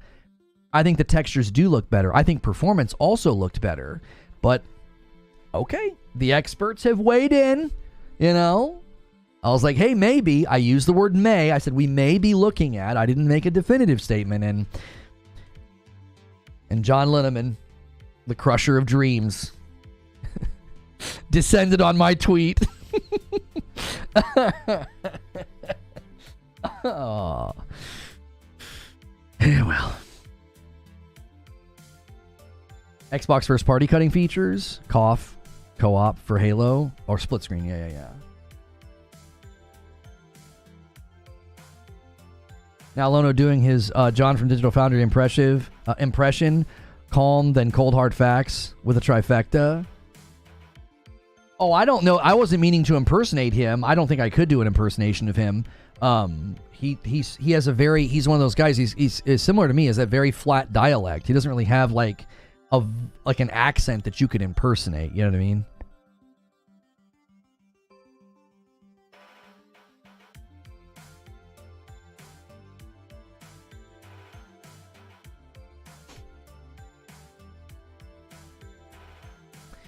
Oh wow, guys, you're doing great with the like count. Thank you so much. If you're still hanging tight with me here, man, let's get to 400 likes. Let's do it. Let's get to 400 likes. And I tell you what, I'll throw down a gauntlet. I've done this before. It's worked in the past. I'm going to try to help out. I'm going to try to stoke the fires for you guys that are helping the member count. You're going to need 150 today, and then same deal on Thursday and Friday if you want to hit the goal for Friday night. 500 members total for the week, and you will make Hilly and I play Elden Ring on my baby player. I have a baby character on PC. He's like 3 hours old. You will make us play it, okay? I'll throw down a gauntlet because we've got a little bit of time left before we go to Writer's Room. If you guys can get this to 100, I will match, and I'll drop a 50 bomb. I've done this before. I've been like, all right, let's rally the troops. I'm going to help out. Ordinarily, I would only owe 20, but I'm going to throw it down. I'm going to help you guys because it's like the people that throw in and try and hit the goal, I end up feeling kind of bad when if we don't. Last week, you guys crushed it. We weren't even in danger. So the gauntlet's been thrown down. You got like 15 minutes roughly. We can keep talking, though. Darius Ward says, with a $10 super chat tip, every time we have a discussion about Xbox, either be good or bad, the Xbox fan club will always be negative, and I'm an Xbox fan, and I switched to PC. You're doing a great job. Keep it up. I'm interested in those people, right? I'm interested in those people. I'm interested in the people that are like, hey, I am not happy with what's happening, right? And I want to know where the game's going, what's happening in the industry, what's happening with where the games are landing and when, and what's the way forward for me. And I would say right now, that's going to resonate with more people. You're going to have less and less people that hold that line of fandom and loyalty. You are. That's why some of these people are responding emotionally, and they're getting angry, and they're lashing out, and they're being very, very unprofessional in some circumstances. Lashing out and saying unkind things about Keeley, right? Insinuating and saying things about the Wukong devs. It's like, come on, boys. Like, what are we doing here? But I'm telling you, there's a real fear there. I think there's a genuine fear, and I'm sitting here saying I think there's going to be more and more consumers with every passing day and with every passing month that are going to be saying, listen, I want a place that's going to shoot straight with me, because Xbox has become a brand that I don't want to support anymore, or that I'm not loyal to anymore. I think there's going to be more and more people in that camp, because I think they're making it incredibly hard. It's like if you bought a Series X or if you bought a Series S, and you consistently see this happening, you're going to start to say, where should I go instead? This is not the place for me anymore. Like, I think that's a fair prediction to make, because I told people earlier this year who were really upset about some of the things that Xbox was doing. I said, you know what? I just got here before you. I felt this last year. I felt the dissatisfaction. I felt the disappointment and the anger. And you probably feel it more because you held out hope. And that makes it sting a whole lot worse. If you hold out hope and you think things are going to turn around, a lot of you guys walked out of that Xbox showcase riding high. You're like, man, this is it. This is the beginning. This is when Xbox really turns it around. But then you turn around and face reality, and it's like, I'm on a console that's either going to get some, not all, but some third-party games late with less features or not at all. And I just don't think that that's a very compelling prospect. I don't. I think that makes it very, very hard to be brand loyal when you feel like the fundamentals of what makes a platform good are leaving. Never be brand loyal, but what gives you the best experience. That's why I couched my question the way that I did earlier. It's like, you're basically at this point loyal to Game Pass. What about all the people that aren't on Game Pass? Give me a rough estimate. How many people right now are on the Series console, X or S, doesn't matter. If they're on the Series console, how many of those people right now are on that console and don't have Game Pass? How many? What's the number? Because all of those people, I think, are going to look at this situation very differently. The hardcore loyalists that are on Game Pass, they're going to look at this a little bit differently because they're just continuing to get that amazing value. They're looking at Black Ops 6, they're looking at Indiana Jones, they're looking at Avowed. Well, if you're not on Game Pass, you don't have that outlook, right? If you buy a handful of games a year, you don't have that outlook. So, roughly, you know, whatever millions of people are on console and not on Game Pass are now being told, if you want to play Marvel vs. Capcom Collection, you got to go to another platform. The Switch, of all places, is getting it, and you aren't. Now you might say, well, I don't care about that game. Okay. What about Black Myth Wukong? Are you okay with getting it later? What about the fact that, like, what about Baldur's Gate 3? If you're like me, I love split screen. I was looking for a good split screen for my wife and I last night. We settled on a puzzle game that we could work on together. The Talos Principle 2 had a game trial on PS Plus. And I was like, well, let's see if we like this. Because I got a little burned out on Gunfire Reborn. We played it so much, like 35 hours. I was like, okay, I'm good on Gunfire for a while. And so, I mean, if you love split screen and you're on Xbox, Eugene's saying most are not on Game Pass. Like, what's the total number of sales right now for the Xbox Series console? What is it? What's the total? And then you just subtract 10 million from it. Like, that's how you figure out how many people are on the console and currently don't have Game Pass. Those are the people you should be asking about. Those are the people that are going to say, wait a minute, I'm not getting a game, or I'm getting it late? And if my prediction is true and more games do this, that's just more opportunities for them to watch a showcase or to watch a trailer and say, what about me? What about me? I don't get this game?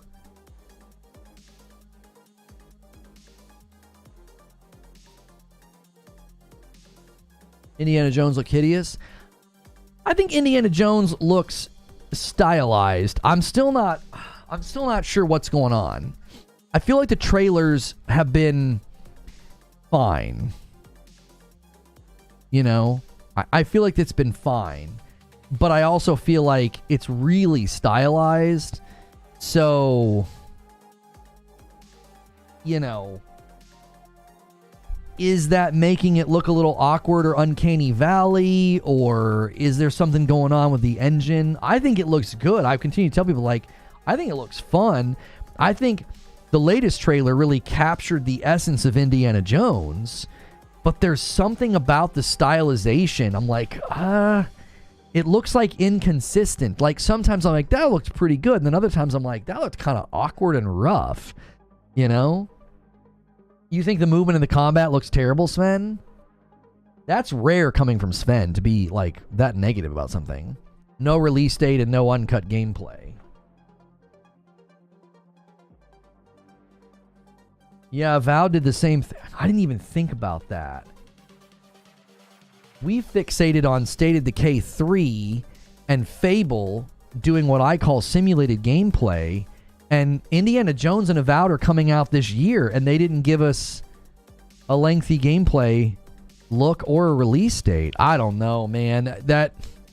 I really hope both those games come out and crush it, because it's just like, especially Avowed, when I learned you could do third person, I'm like, that might actually be really, really fun. I'm so turned off by first person combat like that. You know what I mean? So this person clipped you on X. Good. I love living rent-free on people's timelines. I don't have to pay for that marketing or advertising. Keep sending people to my channel. I'm not sending anybody to you. A gifted member from Catwalk. Thank you. Takes us to 54. 54. Oops. I threw down the gauntlet. I threw down the gauntlet. You guys have 4 minutes. It's not happening. Hilly and I are not going to do it. I'm going to tell you this right now. If you guys haven't seen the trailers for this game, it's really cool. It's called Chain Together. Is that what it's called? You have to basically go through a game co-op chain together. So I don't think stylized enough if it's going that route. It looks like last gen graphics. To be fair, Avowed had like 10 minutes of gameplay in an event that they did. Yes, but then when everybody went and looked at it, it had the same issues. It didn't look that good. It didn't look like it was impacting the enemies. I've seen Xbox fans saying that about Avowed. They're like, I don't think the gameplay looks that good. Avowed didn't because the combat's awful. The 15-minute preview that they showed last week highlighted how bad it was. The trailer itself was short, quick edits of combat, clearly done to mask it.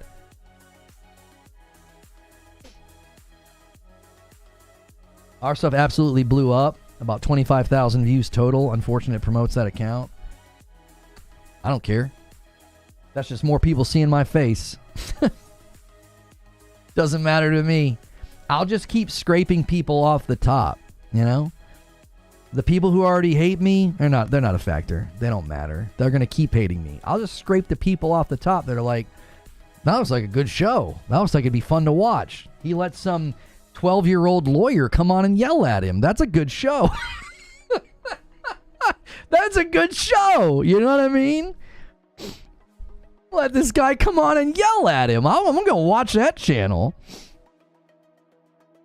The Avowed gameplay was bad. Too many cuts instead of full-blown combat. I mean,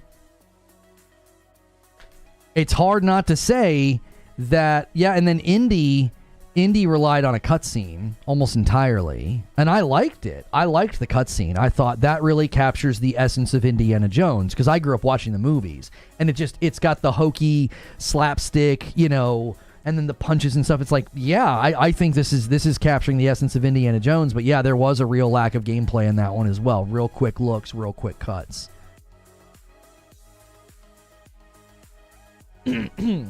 Just compare Indiana Jones to South of Midnight. If anything, that game is less graphical than Indiana Jones, but it doesn't have the janky, clunky look. For whatever reason, Indiana Jones just looks off.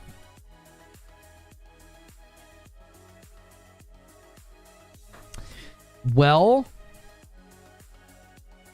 maybe that's something Kirk and I can discuss next time we do a show. Maybe we can look at, you know, the lengthy Avowed gameplay and ask the question, like, does it look any better? You liked what we saw, Lone Wolf, from Avowed? There's a cool part where if your equipment isn't leveled properly, your attack animations are different and not as effective.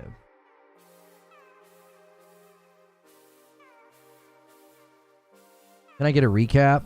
I didn't get a note that you were live and missed the last 2 hours. That's weird. No Cuphead Friday? Well, Darius, we were going to opt for Elden Ring instead if you guys hit the goal. I'll let you vote, Darius. If you guys hit the goal, you can vote for Cuphead or Elden Ring. We're going to play Chain together no matter what, but you can make us play something that would be miserable and tough, right? Cuphead would be tough, and then so would Elden Ring. Cuphead doesn't even have online multiplayer or online co-op, so we would have to use a third-party piece of software. I'm here to tell you, I don't think you guys are going to get it. You're now even further behind. You needed 150 today, and then tomorrow and Friday as well. So with it being about 100 short, then you're going to need 200 on Thursday and 200 on Friday. I think that's just really, really tough. When you space it out, it's easier, right? You share the, you know, somebody's doing a single, somebody's doing a 5, somebody's doing a 10. So, hey, listen. I'm fine with it. We'll play Chain together because it looks really, really fun. But I threw down the gauntlet. I said, if you guys hit 100, if you guys scrambled, I was like, I'll do a 50 bomb. I've been doing that to try to help out.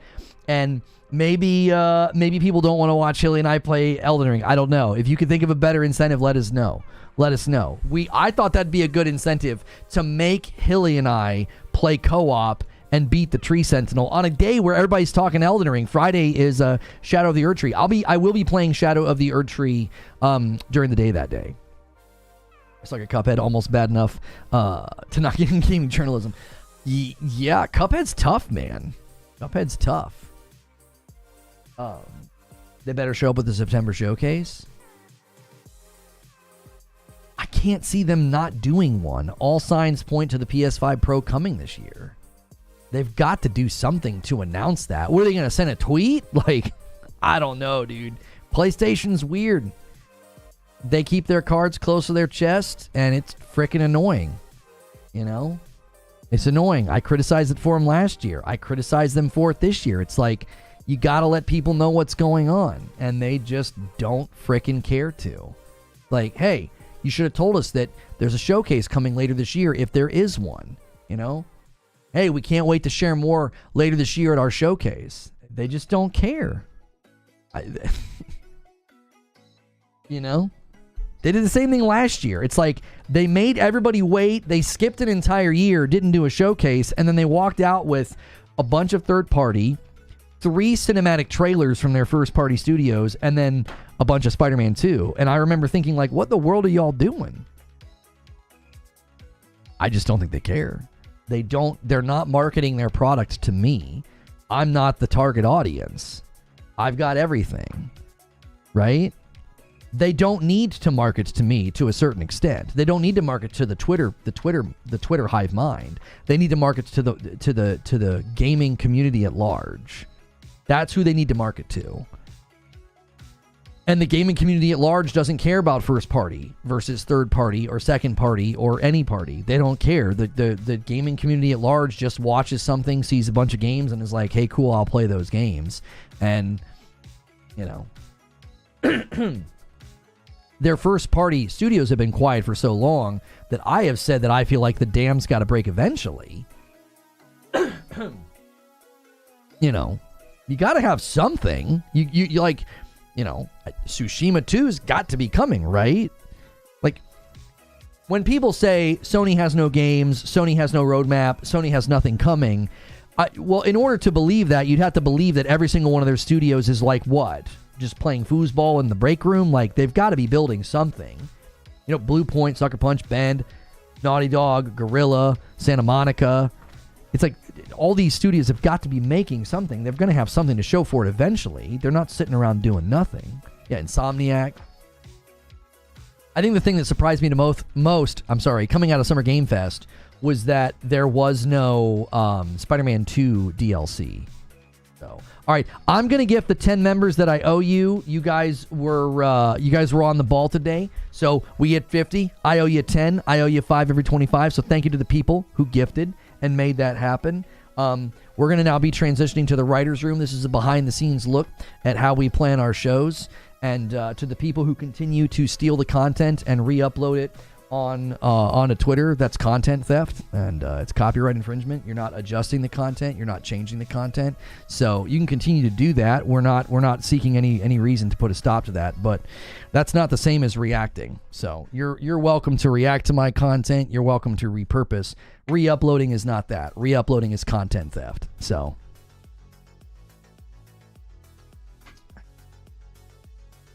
if they come out swinging in September, I'll get the PS5 Pro. I made the prediction. I'll say this before we go to the writer's room. I've made the prediction that I think they're going to treat the PS5 Pro differently this time around, and they have saved a bunch of titles for it.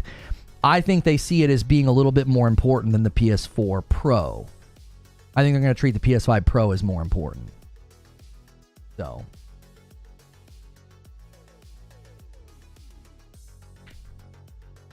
tell that to the Xbox fan shows that keep saying Sony's in trouble and they got nothing. Well, I mean, they can keep saying that, but that's not. There's no reason to think that. Everybody said that last year, and then all of Sony's revenue reports were up, and then they said that they were in trouble this year and they were going to have to change, and then they said this is the best generation they've ever had, and they're very pleased with the PS5. Like, it's never backed by the facts. It's never backed by the sales charts. Like, they want to go to operating costs, but all that's going to change once they're no longer amortizing Bungie. Like, nobody wants to look at that. It's like, well, they bought a company and they're spending it over the course of a couple of years instead of spending it all at once. So it's affecting their operating costs, but that doesn't have anything to do with the revenue and the revenue generation, the profitability and the growth and the success of the PS5. It doesn't, it's not, it's not that simple about, oh, their operating costs are, oh my, they're in trouble. And it's like, well, they've explained that literally to the shareholders. All that's been explained. So So, let me give you guys a link.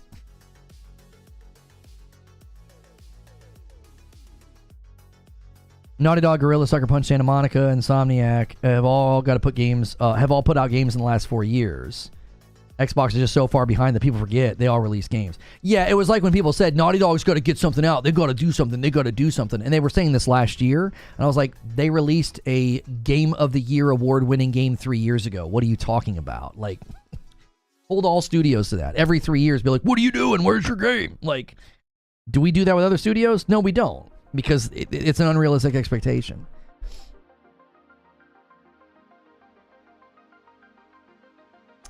Thanks so much for being a member. And if you saw this in your feed, you may have gotten a member today. 54 gifted members, an incredible number. And then I gifted 10. We've got a big goal for Friday. You guys could still pull the rabbit out of the hat. It's now ending Wednesday. So this means that Thursday and Friday, you're going to need 200 members each day. If you want to make Hilly and I play Elden Ring on Friday night, we'll have to beat the Tree Sentinel instead of playing the game that we're going to play. Well, we'll play it anyway, but we'll play that first. So you still have an opportunity. I'm going to end the stream, redirect people over to the writer's room. And I'm going to change that thumbnail.